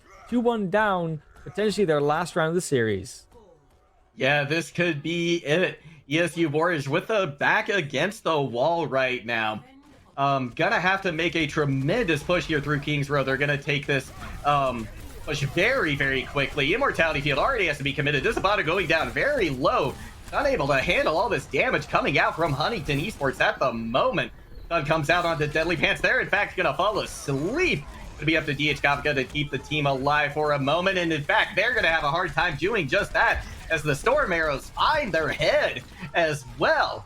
ESU Warriors forced to back up and give Huntington some respect and space.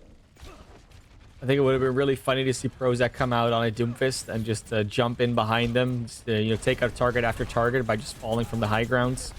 Falling from that Right. cinema, for example. But they're doing just as fine on the Hanzo as they've been doing all night. Michael Wow. now with the Amplification Matrix on the Baptiste as a bloodthirsty support, and that is joined by Gingers finishing off the targets.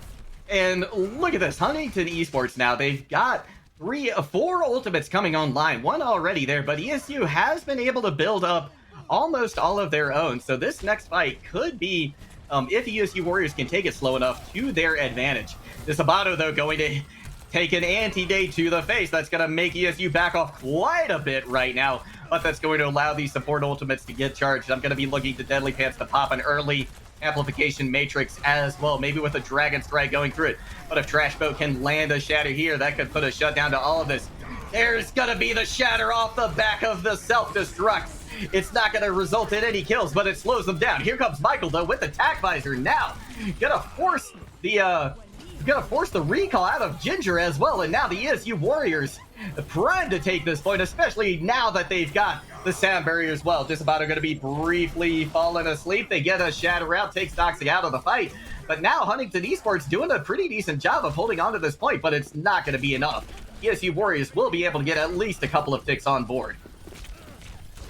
Maybe. Likely to get some value. The pushback is pretty good so far coming out from Huntington. They are at least able to sustain for a little bit, but that Amplification Matrix pushes a lot. Prozac tries with the Dragon. It does actually get a few picks. There is an opportunity to come back into this. That there certainly is, but Prozac has been dealt with now by Disabato. It's just Trash Boat now on that Reinhardt, and I think they're caught in a very unfortunate position. They're going to have a hard time staying alive here.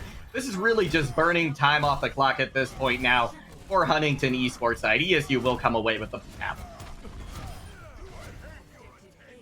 ESU gets to also complete point A and move further forward.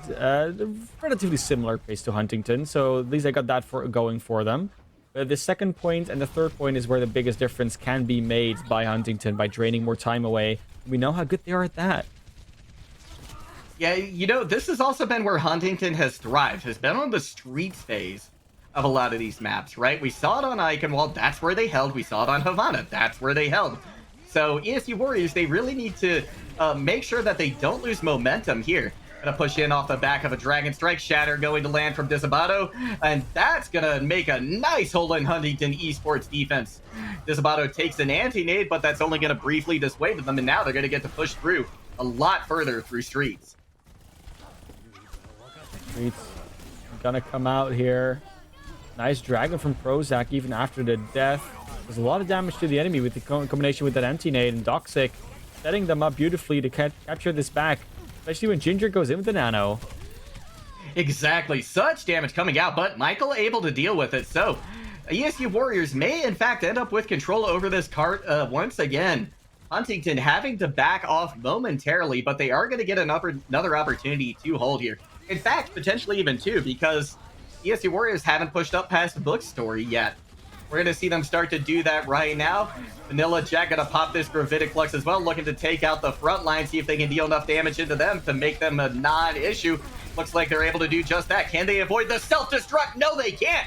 Two picks coming in for Huntington Esports once again off the back of a hero play from T-Brain. They're going to go down very low. Can they stay in the fight? It looks like they're going to be healed up. But now Deadly Pants has the Amplification Matrix on as well. And that's going to allow ESU Warriors to push through once again. The stick, though, comes on to Disabato. They were moved from the fight right before they got that shatter. And now this could be Huntington Esports holding again, but they've got just a sliver of health on a couple of their members despite the Amp Matrix coming in. One pick coming out for either side again.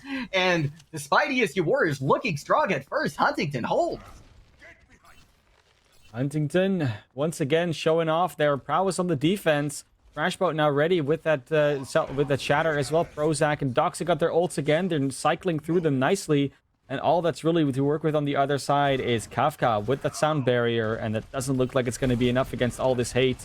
on this hate of ultimate power. Vanilla Jack, though, maybe he's going to have a new good gravitic flux this time around. Yeah, we will have to see if they can. Trash boat with the huge stab barrier comes in though from Kafka. That's going to allow them to push forward once again, but especially with Prozac out of the fight. Nano Boost though committed now onto Trash Boat. That's going to be a huge amount of damage, and the self-destruct is massive this time. D-Brave coming out with a 4K despite losing their life. Wow. What a hard block to run into if you're ESU Warriors. Yeah. Because especially because they're not really able to cycle through their own ultimates well. Like every single time they win a fight, like now again as well, they always come up with these 4 or 5 ultimates at the same time, and then they win a fight, and then it takes like 3 fights to build them back up. And that's mostly what's draining their time. You're absolutely right. We're going to see a Dragon Strike layered through this Gravitic Flux as well. Halberds is going to land. ESU looks like they might, in fact, finish this Streets phase, especially off the back of a beautiful Tack Visor. Dragon Strike again from Prozac. They're building these up at a breakneck pace, but the Warriors will break their curse and finish a Streets phase on one of these payload maps. Wonderfully done by ESU to finally get through this, but once again, you talk about it, they don't really cycle their ultimates efficiently. They had 5, now they're gonna maybe have 1. It's you know, big gap in their strategic value. Yeah, there really is right now. Pick on the X-Michael, though. Gonna start things off well for ESU Warriors. Trash Boat lands a shatter. 5 of them are down. This is about the only one staying, but they're gonna be able to keep their team alive. And in fact, turn things around for the Warriors. They're gonna finish with less time on the clock, if in fact they can finish, but at least they have that opportunity now. Opportunities coming out here for ESU to potentially complete the map. They do have to do it with time left, though, because if they don't have time left, then they're going to get another attack, and the best they can hope for is a draw. Looking right here for Vanilla Jack to do a lot of damage to that shield, but the Amplification Matrix is threatening their survival. Prozac gets the first pick off, gets shattered, but then saved by the Immortality Field, and they're all good to go. Defense holds. Yeah, Huntington Esports, though, coming out with several picks right here, and now ESU Warriors in kind of an interesting position as well. They're going to be forced to back off. Less than 20 seconds left to go. This is going to be a scuffed last fight. This could be it. Huntington Esports could be one of the new top contenders in this division. Gravitic Flux going to be online now. There's the Tack Visor as well. Disabato finding a kill on the Trash Boat. Things are looking pretty good for the ESU Warriors. They just have to finish this point. Kafka pops the sound barrier as well. The rest of the Huntington Esports are falling by the wayside.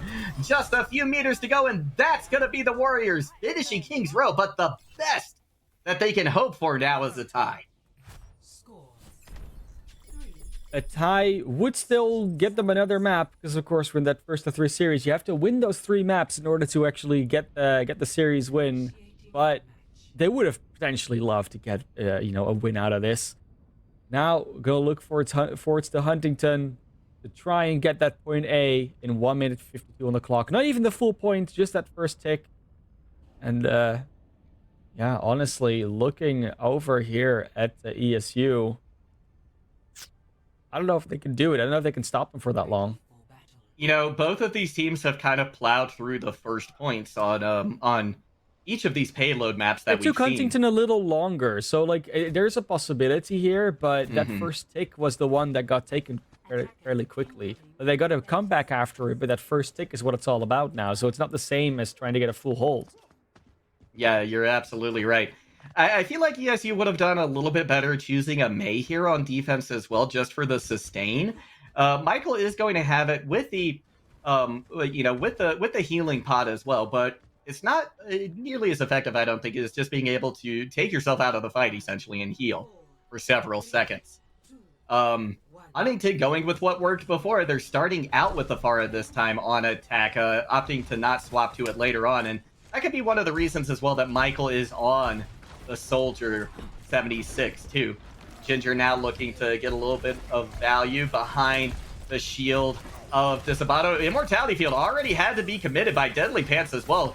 Several members of the Warriors going down very low, but it's going to be Michael who finds a pick. Make that 2, and ESU Warriors have the first hold that they need in the books. That looked very dangerous for ESU for a little bit there, but they could just recover. There's Abato actually going very deep, gets that kill in the Prozac. This buys a lot of time getting those 2 kills, getting 3 kills late. Wow. And it even buys them more ult charge too. I was going to say T-Brain at least got a very big lead on that Shatter, but that's all been closed now by this Abato getting all those all the damage out. Yeah, that was exactly what the ESU Warriors needed to do. They turned what could have been a 3-fight situation into now potentially just 2. This could, in fact, be the last fight that we see here, the last opportunity for Huntington to try and push through. We're going to see a Shatter come out, not going to land this time around, but the Amplification Matrix keeping Huntington Esports at bay. Prozac going to be taken out of the fight. That is a huge boon, as another falls as well. Now just 30 seconds left on the clock, and they're using the sound barrier to keep this Coalescence in check as well. Gravitic Flux now used to seal the deal. There's less than 30 seconds for Huntington to try and capture this first point. ESU Warriors may have the hold they need. Yeah, and it was looking not like impossible, especially because seeing their first round A hold. We're gonna see X Michael behind them trying to touch that objective, but probably should have waited a little bit longer for their team to get there. They had the time. Now someone else needs to touch, and it's not going to be the Tracer. We're going to see a Dragon Strike coming straight through the point. That's going to give a little bit of room, but not going to give room if your team is dead. A couple of picks do come in favor of Huntington Esports, but they're not going to be able to hold on. Overtime going to take over, and ESU Warriors live to fight another map. Another map incoming, map 5. Not something that we often get to say, but map 5 is incoming, and it might not even be the last one. It could be another map necessary after this. Yeah. Yeah, you're absolutely correct. T-Brain coming in with just tremendous self-destruct here on King's Row. Ultimate, like a Deadeye, that you usually just use for zoning. It's not a throwaway because you do find value from it, but you don't expect to get kills. But when you do, that is tremendous. And seeing a 2K and a 4K coming out, that's great work from your off tank. It's great work from the off tank indeed. And for their great work, they're going to get rewarded with a few minutes break. We're going to get some more hydration going into everybody. Make sure you also stay hydrated on your end. We'll see you in a few minutes.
Lose or draw is the name of the game today, Man of Class. We have seen it all through 4 maps. We're getting ready to go to a fifth, and despite being on a fifth map, we've still got a 2-1 scoreline. ESU able to claw their way back on Kings Row to a draw and keep themselves in the game. We're headed back to Control Center now, and I have to think that the momentum may have swung in ESU's favor.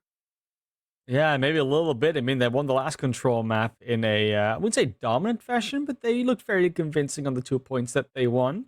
Oasis, though, very different map. A lot of things can happen. And if we see the flank tactics from Prozac, they could very well come to play on this particular map.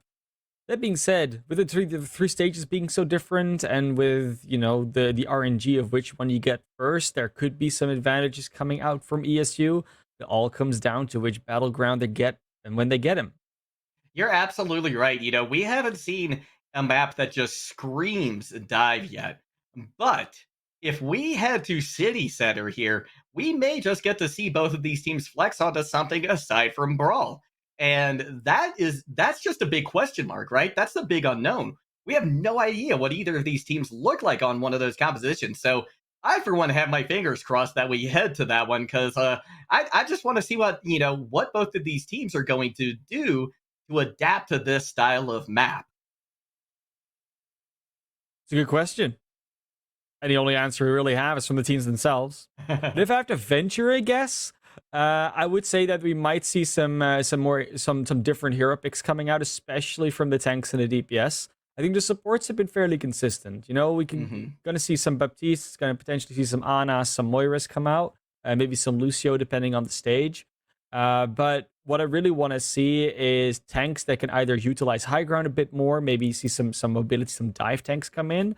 Especially when we talk about a point like City Center, like that's the one that's like the odd one out between those three. Yeah. But there's also a possibility for DPS to do something interesting. We can see some Doomfist, we can see some Junkrat, we can see some more, a close encounter of the third kind type of compositions that just do a lot of damage to you when you're in enclosed spaces.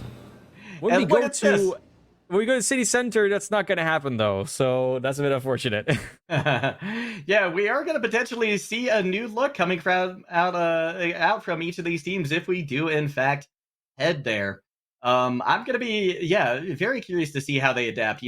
Like you said, the other two maps much more brawl centric. Although Gardens to me is kind of like the middle ground, right? You can either run the brawl or the dive there.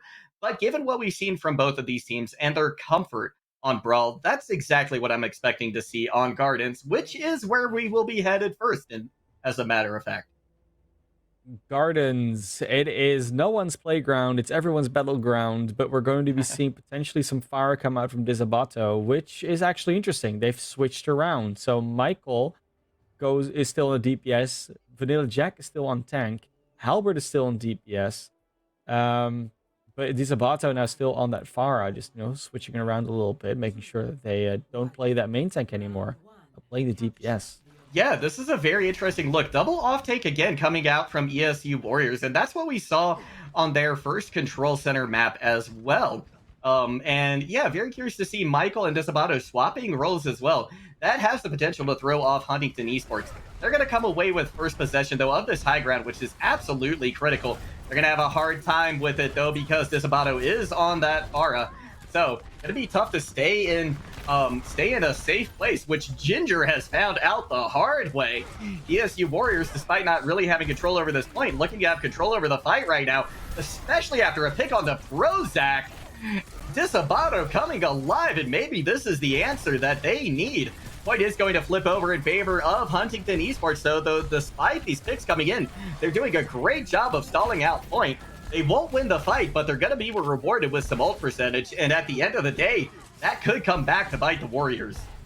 They really need to start to find at least 1 or 2 picks at some point, otherwise there's just no way you're going to grab that back, and it's exactly what didn't happen.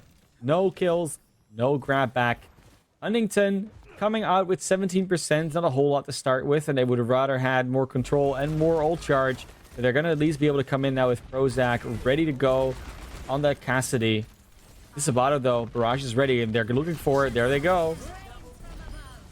huge. Gonna catch 2 out right now. ESU comes in with another fight, went off of just one ability. There is gonna be a couple of counter picks.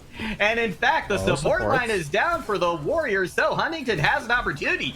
And Ginger is seizing it right now, despite this early advantage coming over for them. The point being hotly contested right now. But at the end of the day, it's barely going to be held by ESU Warriors once again off the back of some phenomenal play from Disabato. There is an opportunity to come back in and keep the spike chaotically going. We're just, harassing them, make sure, because they still don't have the supports back.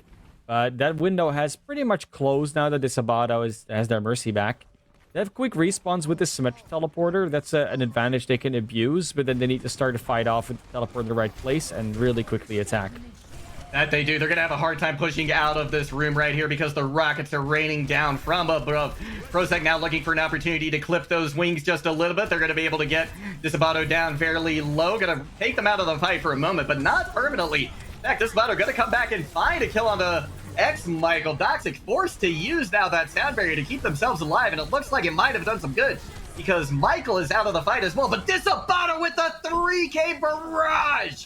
The ESU Warriors will not go down without a fight, and they have pushed Huntington to last fight territory. T-Brain needs to reset or get out of this fight fast, otherwise it's going to be that much harder for them to push back in. We're seeing the fight almost continue, as a matter of fact, 97% on the board. Somebody has to touch. They barely do at the last moment. We're going to see T-Brain launch the self-destruct. It's not going to find anything, but it will clear some room. Michael now down very low, as is Halbert. They're going to be taken out of the fight. One pick on either side. Can Huntington Esports come back in this? They will, in fact, flip the point. But can they win the fight? Disabato's still in the air, and that is a big exclamation mark, a big question mark that you have to take care of as well. Deadly Pants now laying in some damage from the side. This point still in favor of Huntington Esports, but the Warriors putting on a lot of pressure, and Halbert is coming back now with this Death Blossom. And Disabato, once again, finding the kills that they need. It's going to be a shatter thrown out as a last-ditch effort from Trash Boat. But they're not going to be able to find too much with it. And ESU Warriors will flip the point back. And I don't know if anyone from Huntington can touch. Even if they can touch, they just don't have the manpower to actually fight. And the biggest problem they've been having in these last few fights has been Michael going down early on the Baptiste. They are able to get a few more bodies on the point. Got Ginger now on the Pharah as well to try and do some air-to-air combat. But it might not be enough as a late switch. Yeah, it's certainly not going to be this time around. ESU Warriors once again finding their footing here on the control point map. Going up early 1-0. But not in the overall scoreline. This is still them trying to come back and even up the score. It's a very, very close game between the two, but that particular point didn't look as close. If they keep this up, they might actually be looking at a 2-2 scoreline and leading us to a map 6. Huntington, though, going to try and prevent that. This time they're going to come in with the Rhine Diva, with Ginger on the Tracer, Prozac on the Soldier, Michael and Doxic on the Mercy and on the Baptiste and the Lucio. I get that. You don't have to go back to the Mercy. You don't have, especially because you don't have the Pharah with it. And Ginger going over to the Sombra potentially. Ooh, Doxic back on the Ana. I like seeing that. That was a really good pick for them. This is going to be very interesting. The ESU Warriors are going to have a distinct advantage with this frontline battle. But if Ginger can find an appropriate hack target and nix them, take them out of the fight, this could very easily go the way of Huntington. A very high-risk, high-reward kind of composition that they're playing right now. We're going to see Ginger come away with a little bit of ult charge right there. Disabato now getting chased out by T-Brain. But in the meantime, Halbert going to find a pick on the Prozac, and anytime you can take Prozac out of the fight, that is a boon for your team. The DMAC going to come in on the T-Brain as well. They're out of the fight, and so far Huntington doesn't appear to have an answer yet for what the Warriors are throwing at them.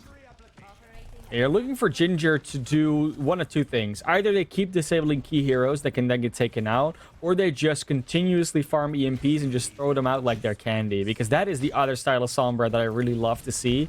And that's often what's been preferred in the highest tier of tiers by a lot of Sombras at the moment.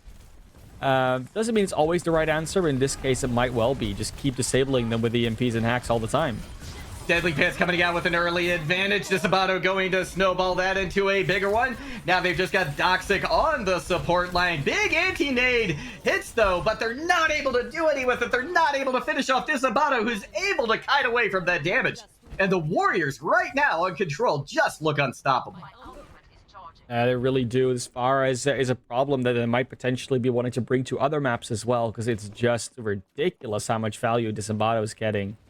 They're going to get another shot at this, potentially two, depending on how quick the fight goes, but they need to start finding a solution. And it's either kill everything quicker than the Pharah can get you, or it is get the Pharah and the Mercy out of the air as quickly as possible so you don't have to deal with them for the rest of the fight. And either way is a good strat, but you got to commit, and it feels like there's like semi-committing to either option. Yeah, you're absolutely right. It doesn't feel like a hard commit just yet. T-Brain on the Roadhog as well. I'm not sure about this pick either. I mean, they have the one pick potential. If they can find an off angle, it could be successful, but it doesn't address the root problem right now, which is Disabato. But a couple of picks come in early in favor of Huntington Esports. They're able to transition that to a few more. But again, Disabato hasn't been dealt with. They finally are taken out of the sky. And surprisingly by T-Brain as well. Not what you expect to see. With 95% on the board, that's going to be Huntington taking their first possession here on University. They have no supports left, though. X-Michael and Doxic still coming back from spawn, so they need to hold without any healers. They have some health left. They are looking pretty healthy. It's a dangerous situation to be in. There are the supports, and now they've got the ultimates and the time to work with, but they need to hold for a while. Disabato looking for that backline again. Has the barrage ready. It's a dangerous one. They know they're there, though.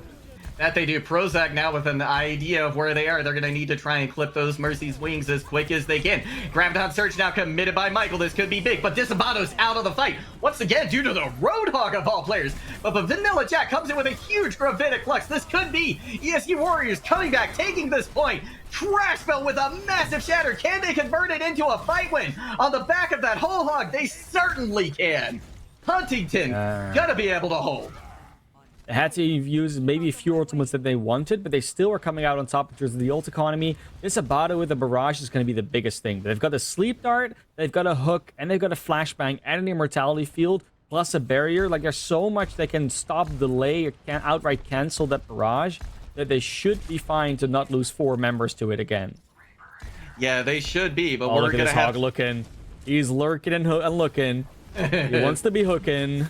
Yeah, that's absolutely right. Oh, they're gonna go down in the pit, though. I don't think they plan to end up right there. So if the ESU Warriors are aware of that, they have an opportunity now to push in. This barrage looks like it could be deadly. Roadhog is back up on the mid ground, though, so they are back into the equation. Here comes the barrage right on the immortality field, but the hook once again gonna take him out of the fight. But it doesn't seem to matter because ESU Warriors, on the back of some tremendous picks, look to be primed to take this fight. It's just Ginger left on point with a hope and a prayer, and that's not gonna be enough to swing this back in their favor. I'm not sure if anyone from Honey can touch T-Brain now on the wrecking ball. We're gonna have to see if these last few seconds get them there. They are gonna be able to. That accretion doesn't quite find them. Overtime has been procced, and it is an opportunity for Huntington to come back, but without Trash Mode, who had the shatter coming online as well, things are looking dismal. X-Michael, though, does find a pick on the halberd. Topka's out of the fight as well. Michael finds a counter pick. Prozac gone too. There's picks flying both directions. This could very easily go either way at this point. Trash Boat has respawned. If they can get back to the fight with this shatter, that could be absolutely brutal.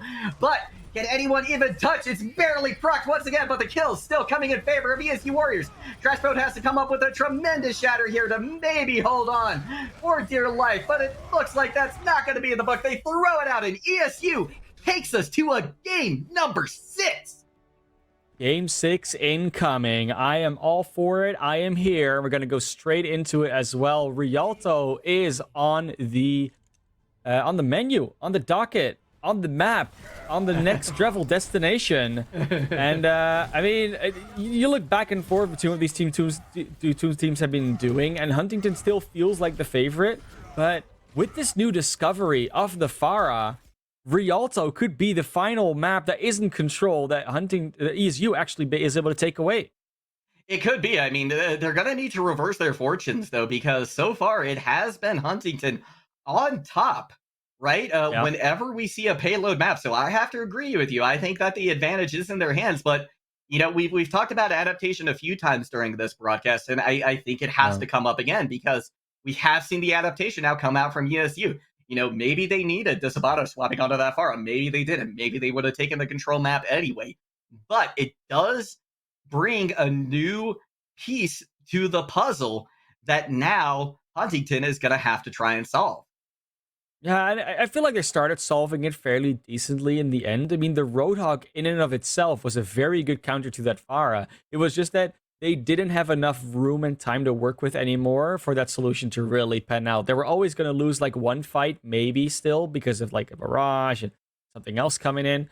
So if they hadn't had that 99% difference, like disadvantage, they might have actually been able to pull out that second stage. And when we go to Rialto, where there's way more room to work with, where if we lose 3 fights, we win 16, we're fine. I think they're going to be looking a little bit better. That being said, it's a really good fire map, especially if you're on the defense, because you can keep, throwing those rockets at them. You can throw them off the bridge at the first point as well. After that, it falls off a little bit more. But if you can hold first, it's all you really need. It's a really good start to Rialto. And going into that map in a little bit, I would say I'm not necessarily expecting the Pharah, but it would not at all surprise me. One thing that we haven't really seen much of today, we saw it for a brief second on Gardens, right? But we haven't seen the Pharah v Pharah battle. And Yeah, to me, they've both been pivotal in each of these teams' successes, right? We saw it on Kings Row for Huntington. Despite yeah. them taking the draw, the Pharah pick was still very successful, right? And now with Disabato flexing onto not only the Pharah, but just DPS in general, that's making for quite an interesting game. It is, and it already was an interesting game. It just piles on top of it, right? Like they're piling their rockets into it. So I'm looking forward to seeing whether they're going to keep piling them on. What I really want to see out of Huntington, though, is not to let this like ruin their own vibe, their own flow. Because a lot of the time, what you see is like if you react to the other team, there's the danger of starting to play that team's game. If Huntington starts to play ESU's game, then they're going to be on the back foot. It's always that thing where people say like playing your own game. Think about your game. And it is very easy to say that, but it's a lot harder to actually execute that because of all these counter picks, because of all these things that keep popping up that you need to react to, and getting into that reactive state. While it is a logical reflex to do, it is very detrimental to you being able to feel comfortable, to be able to play your own style, play your own way, and to get results. That's a very interesting point you bring up. We've seen so much adaptation coming from both of these teams, right? Do we now see them fall back to comfort picks, right? Do we see them continue to adapt? Do we see them to just say, do we see them just saying, "Hey, let's continue with what's been working," right? This is there's a lot of questions, right, that I think we're going to get answered relatively soon. Huntington going to be on the defense this time around first, and we're seeing Prozac moving over to an Ash, which we haven't seen before. And this is definitely going to cause some problems for Disabato if they're going to stay on that aura, which they're hovering over right now in Spawn. It could like lead to some problems. Let's not get ahead of the situation, of course. But T Brain still on the Roadhog is to me like the most telling sign that they're still expecting that Pharah. T Brain was doing a really good job of just waiting for Disabato to do something, waiting for Disabato to get too close. And that hook constantly came out. It got a lot of value. It was really protecting X Michael and Doxic a lot more. And X Michael not going down early is the biggest thing they could do for themselves. That is an excellent point. Doxic does have the res too, so even if that does happen, there's an opportunity to bring them back in the fight. First hook from T-Brain, not going to find any value. They're going to have to back off just a little bit. Prozac now taking out that immortality field, which I think the ESU Warriors have used relatively early in a lot of these fights, but going to be a pick on the X Michael. It will be rezzed. And now with DH Kavka out of the fight, this is an opportunity for Huntington Esports to really start putting the pressure on, which we are seeing. Nice move from Disabato, though, to take Ginger off the map. Looked like they were ready to recall there, but just didn't quite find it. And now what was going Huntington's way has flipped back in favor of ESU, and they have the spawn advantage as well. ESU gonna have to try and find an opening here. Try and take out this Ash. Try and take away this shield. Do something to open it up for themselves. T-Brain still looking for a looking for a flank opportunity, but still chooses to just regroup with the rest of their squad. There's Trash Boat going down. There was a little bit too much damage for the Reinhardt. So though it is for Prozac, this fight, it's not really a fight. It's just a slow push to death. Yeah, you're absolutely right. It's really right now just ESU Warriors picking apart Huntington Esports. They've been able to get so much progress off the back of, again, some tremendous play from Disabato.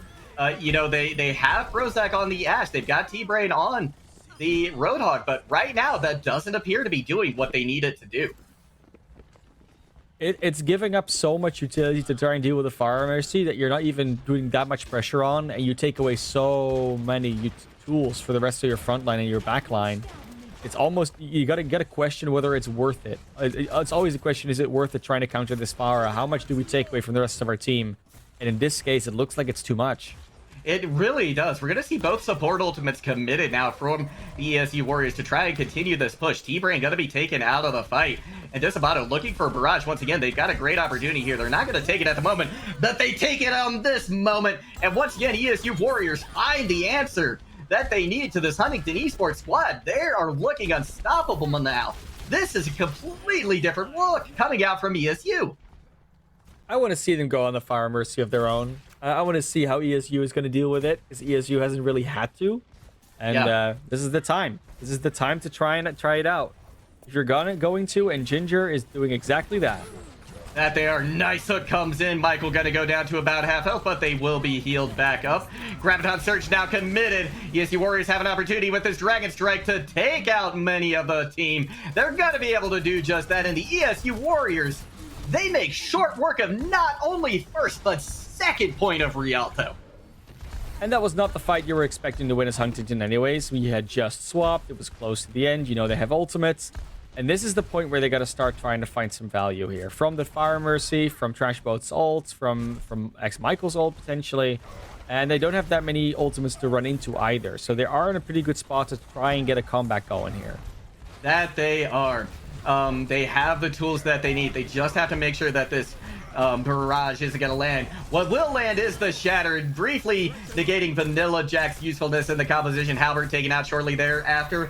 The Amplification Matrix and Immortality Field now committed by X Michael to try and hold back the CSU squad. Barrage committed. It finds value. Once again, Huntington not able to hold on. And we are looking at a potentially blitzing fast capture coming out from ESU Warriors after having been held so hard on so many of these payload points. They have found the answer. We're going to see T-Brain now stall for as long as they can on that Wrecking Ball, but really at this point, the only hope that Huntington have is to stall out this point. They do have a little bit of advantage, though, as now there's no Kafka in the fight, but Disabato strikes back with a pick onto one of the supports. T-Brain nowhere to be found as well. And now things once again going in ESU Warriors' way. On the back again of Disabato. This has just been tremendous. Ginger eventually finds them, but it's going to be too little too late. And ESU finishes with an incredible 3:32 on the clock. It's so painful. I mean, you see the Mercy go down, and you expect that Farah to be found relatively soon after. But after 4 kills, still 26 HP left. It's just not good focus, or because nothing else died either. Yeah, you're just. I am just like personally sitting here like wondering how we got to this place where once again a series just gets decided by one team discovering Farah. It's happened so many times. It's been 6 years since this game's come out. I've been casting it for most of that time as well. And there are just these series that get decided by one team discovering that Farah exists and the other team having no concept of dealing with it. And it's not like they don't know how to deal with it. They're just not able to do it right now, Huntington. And that is what hurts most about it. Like, you can see the understanding, you can see the strategy, you can see the idea, you can see we know how to deal with this. But it's still such a problem that they can't. And it's all about, you always talk about skill ceiling, skill floors, what is it easier to play the Farah or to deal with the Farah? And at this particular level in this division, it looks like dealing with the Farah is definitely a little step up from just playing the Farah yourself. You're absolutely right. I mean, Huntington really has not been able to deal with this Disabato just yet. And they have to find a way to. Otherwise, this series, which Huntington looked primed to take so long ago, is gonna go the way of the Warriors. But Warriors now with a very early advantage. Huntington Esports just being dismantled on their first approach. Once again, led by some phenomenal play by Disabato. Look at that direct. They've been broken. Like, you can see it in the way they're playing. They're like, oh yeah, of course they throw a Sigma off the bridge. Oh yeah, of course this. You know what? Why do we even bother anymore? And I want to see them try and find something. I want to see them try and find an opportunity. I want to see them try and find a way to bounce back from this. Because it's not just that they're losing fights, is that they're losing faith. You're absolutely right. The mental is such a huge part of this game as well. And when things really start to not go your way, which is the case right now for Huntington Esports, you can just have a domino effect. We are going to see a nice concussive blast take out the high ground threat. And look at this. If they can find another direct, but Disabato is able to dodge tremendously well to keep themselves alive. Now Halbert with 2 health and a Dragon Strike looking to find value, but it's going to be Ginger who takes them out. And now Huntington Esports have finally broken through this hold that ESU had. And that might have been a realization moment from Ginger. They got hit by 1 direct, were very low, and then there were like 4 rockets in a row that Disabato missed. Yeah. And Ginger might realize, I don't have to do the Pharah v Pharah battle. I just have to do better on the ground wars. If I can take out as many, if not more units on the ground, we even out the fight that way. And the rest of my team, I trust, are going to do better. The barrage can't even come in time from Disabato. They take point A here. And this is the moment where they can start turning this around. It absolutely is. Prozac has done a pretty good job now of taking Pharah out of the sky. So they appear to have found at least Ancestor. We're going to get a couple of kills courtesy of Ginger. The rest will come in as well. And Huntington Esports making short work of Rialto as well. Maybe not quite as quick as ESU Warriors did, at least initially, but they've picked up the pace tremendously. I mean, they have to. You look at that time bank from ESU, yeah. 3 minutes 30. You do want to, like, matching it is one thing, but you want to at least try and be a little bit close to it. You know, if they're both ending on around 3.5 minutes, then you feel fine about it. If you're ending on 1 minute, then it becomes a bit of a problematic situation. That it does. We're going to see the brief aerial battle here. Prozac popping a very early tac visor. I think maybe a little bit too early to try to get value over here. And here comes a barrage from Disabato. That's going to negate anything that Huntington Esports had gotten in terms of progress. And the ESU Warriors hold. Yeah, so the only thing I can think of why the tac visor was used so early, it's either it was a misclick, which happens. People sometimes click the wrong button. Other thing I can think of is that they were hoping Disabato was going to be scared off by the tac visor, giving them a bit more space to work with, like just hearing the tac visor come out. But because of the sound cues in this game, you can actually tell that it's a bit further away. So that might have not been the wisest idea to go with. I do like this position, though. I do like this, like, tracking through the high ground. Ginger using the ability to just look around the building a bit. Actually get some value with these rockets.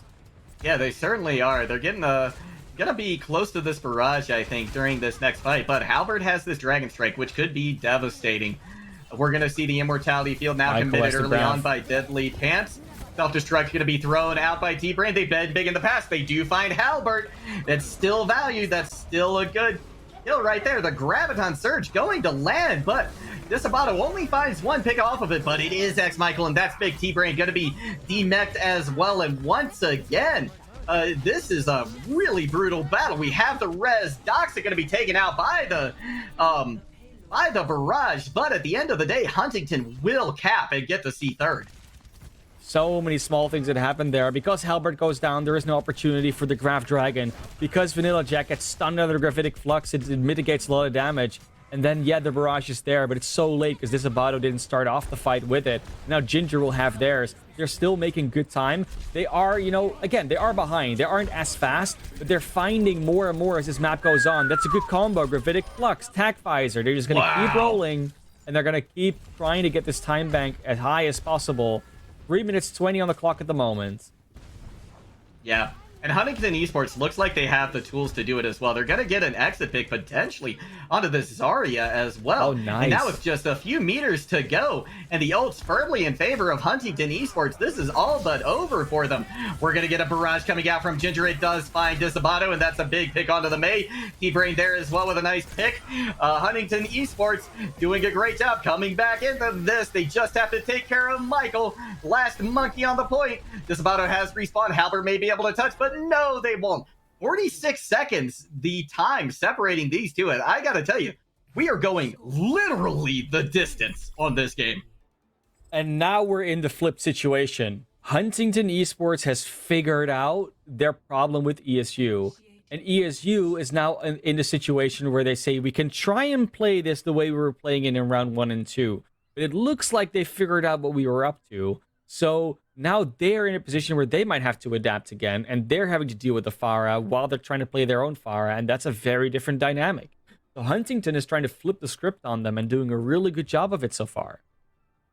They really are. It's again adaptation. Adaptation just keeps coming up in this game, and I feel like it does when you see these very long series. Right? You don't see a long series typically where both teams just kind of run what they run right on the first map. You're going to see these counter picks, and you're going to see these adaptations come out, and it's really showing the depth of skill that both of these teams have. Right?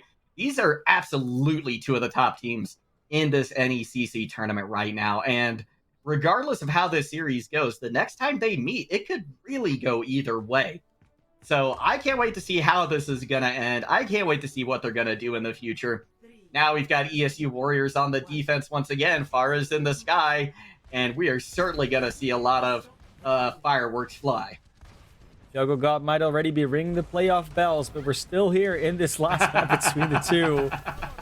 ESU Warriors have to try and adapt to this new fangled pharmacy strat that they were playing themselves. Now they have to play against it. Well, it's not going to go well on this first engagement. No, it's certainly not. Huntington doing a phenomenal job mitigating the biggest threat. And now that that's off the board, the rest of the Warriors just will. Humble. Melt. Whatever adjective you want to use. Well, word you want to use, really. Yeah, I'm not looking great so far. Now Ginger is gonna have the luxury of pelting into a team that is approaching rather than a team that is defending. Always a better place for a Pharah to be in. Ooh, Trash Put has to be careful there, but gets enough healing and has the grenadic grasp left. They want to get T-Brain back in that mech though. That they do. They desperately need T-Brain back in the mech, especially because Disabato is getting closer and closer to this barrage. And that's going to really be the only thing holding them back from it. Prozac has this tac visor, though the shield is going down low. A big remech kill coming in. That's going to take Deadly Pants off the board. Prozac finds their demise, but Doxic is there. She gets the res off, as does Kavka. But Huntington Esports, at the end of the day, will be able to push through first. And they've still got time on the clock. We haven't hit OT just yet. And we saw T-Brain do this earlier in the series, where they went for the remake kill, and this time it worked out. I saw them on full health for a while. It's like you give two choices. You just take the mech back so you know you'll have it, or you're going to go for the risky play. And it wouldn't be T-Brain if they didn't go for the big brain. It worked out just like that for and Deadly Pence was taken away. And that's the main team heal, because Kafka is just looking at Pharah the entire time. Yeah, you're absolutely right. Oh, speaking of Pharah, huge barrage coming out from Disabato.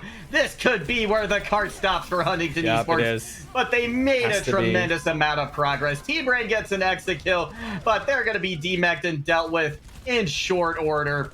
It's going to be 70.65 meters that Huntington made it through, and the ESU Warriors have to try and stop. We're going to get a last moment barrage coming out from this Ginger, as a matter of fact. Yeah. Grab will land, and ESU Warriors finally find their footing. Love to see it. ESU Warriors now have one task: get further than point A and get into the street space for 70.66 meters.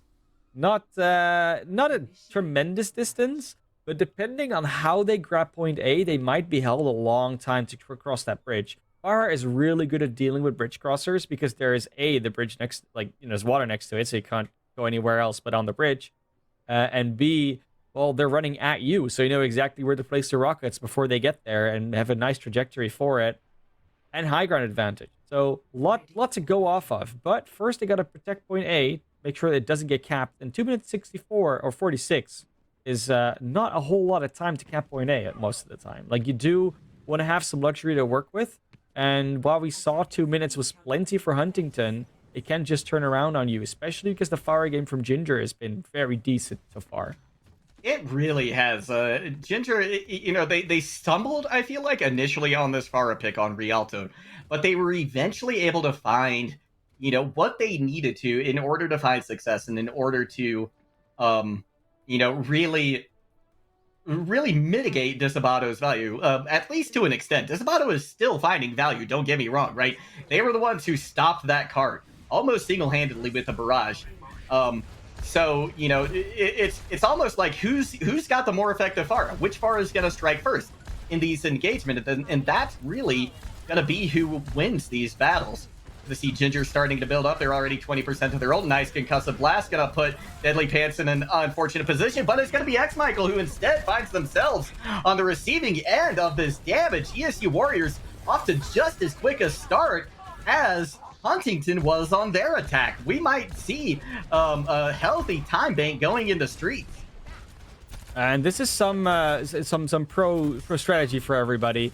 If this happens, if you lose half your team, you need to either completely disengage or you need to die on the objective usually so that you can actually get back in time to fight. The advantage that Ginger and Prozac have is that they're very ranged units. They don't have to back off all the way to keep doing damage. So the fact that they keep getting some pickoffs and do a lot of damage during that is amazing. But if you're a tank, if you're a support, try and either, die on that objective or get far away. So you give your team the best chance to fight and buy as much time as possible. Yeah, and one of the big differences I think here, look at this. ESU Warriors, they had just as good of a start on that push as Huntington did, but they weren't able to get the cleanup kills that they needed. Huntington just did a beautiful job of backing off and finding a couple of kills. Speaking of a couple of kills, here they come. Prozac now with attack visor, and they're going to be able to dismantle the ESU Warriors once again. Now, they're looking at a very low time bank. This is one, maybe two more fights for ESU Warriors, unless they capture this next point. Oh, we have a flank pharmacy going on. They're behind them with the barrage. But that means that 4 heroes are going to be approaching without any backup. That there, here comes the engagement now from Disabato. They're dropping for the barrage. It's going to land on the Prozac. That's just who you need to take out of the fight. The defense matrix is going to be there, but they're going to be able to continue to find value. Get Deadly Pants very low, forcing the immortality field out as well. There's going to be a res onto Prozac, but it's going to be too little too late as the ESU Warriors once again find the kills they need, and just in the nick of time. They are likely going to be able to capture this first point. That Resurrect Discipline was not what you want to see there. Prozac's not the target you need to get. Already used their ultimate. You need to keep Ginger up. Get the opportunity ready for a barrage. You're not going to be able to contest this. That is 2 good kills. Overtime is about to start ticking, but this is not the point where you're going to drive them off the card and actually win because their spawns are so close. Barrage comes out, though. They're going to try and do it. That is an absolutely tremendous barrage. It takes out the knees of the ESU Warriors. Without Deadly Pants online to give heals, it's going to be so difficult. Kafka has to pop the Valkyrie to try and get back to the fight as quick as they can. They do get the res on the Deadly Pants as well. We've got a counter pick coming out from both sides. ESU Warriors fighting for their lives. This is their do or die moment. They have to come away with a fight win here. They're going to be able to catch Prozac out on the flank potentially as well. So there is an opportunity for ESU Warriors to come back in this. And they've got the barrage online. Yeah, that is the decision maker from Huntington there to try and fight it right where the spawns are close, right when they have the choke to block them off from most of the enemy team. And now they're going to run into this barrage. It's coming out. Already got T-Brain. We're going to see a couple picks come in from ultimates, but it's going to go in favor just a little bit of the Huntington Esports squad. The attack visor is going to be real. Overtime is ticking over, and Huntington Esports are going to come away your winners after this absolute knockout banger of a match. Beautiful self-destruct, using that to block their route to the cart to split up that team. Prozac was still behind them. They just forgot about the soldier, didn't clean him up. Gets the full flank visor, and that was everything they needed. Look at this positioning, completely in the open. Supports backs to them the entire time. Gets one support, gets the DPS, gets a tank, and then cleans up everything else. I mean, there was a lot of sloppiness from both teams in that situation, but being able to capitalize that as being Prozac, that is pretty much a summary of what this series was like. Prozac on the flank. Yeah, it really was. That's the big storyline today, right? Prozac on the Yeah, flank, and they just weren't able to deal with it at the end of the day. It's almost like we came full circle, right? We saw, pretty much. it started out without the Pharos. They eventually came in, and that mitigated Prozac's usefulness. Then we started to see T-Brain pop off for the Huntington squad, and then eventually it's Prozac at the end again. And what phenomenal play coming out from literally every single player today on both of these squads. Yeah, it's been an amazing series. I mean, we were joking about it behind the scenes, like, oh, finally another 3-0. You know, it happens sometimes. You get these series that are just sort of blowouts or close 3-0s, but going all the way to six. I mean, it's kind of like more than you can ever hope for because you Yeah, don't dare hope for a six mapper, but when it happens, it's just a beautiful phenomenon. it really is. It's like a little four-leaf clover or something that you find, and it's just such a pleasure to watch, to cast, to play in. It's just a great thing all the way around. And like you said, it's not something you ever really hope for, but they happen from time to time, and I'm just excited that we got to experience another one here today, Man of Class. What a way to start out this day of Overwatch. It's been an amazing start, and like you said, it's just the start. There's a few more series. I think three more series coming at you tonight. So definitely sit back and enjoy the ride. It's gonna be a hot one.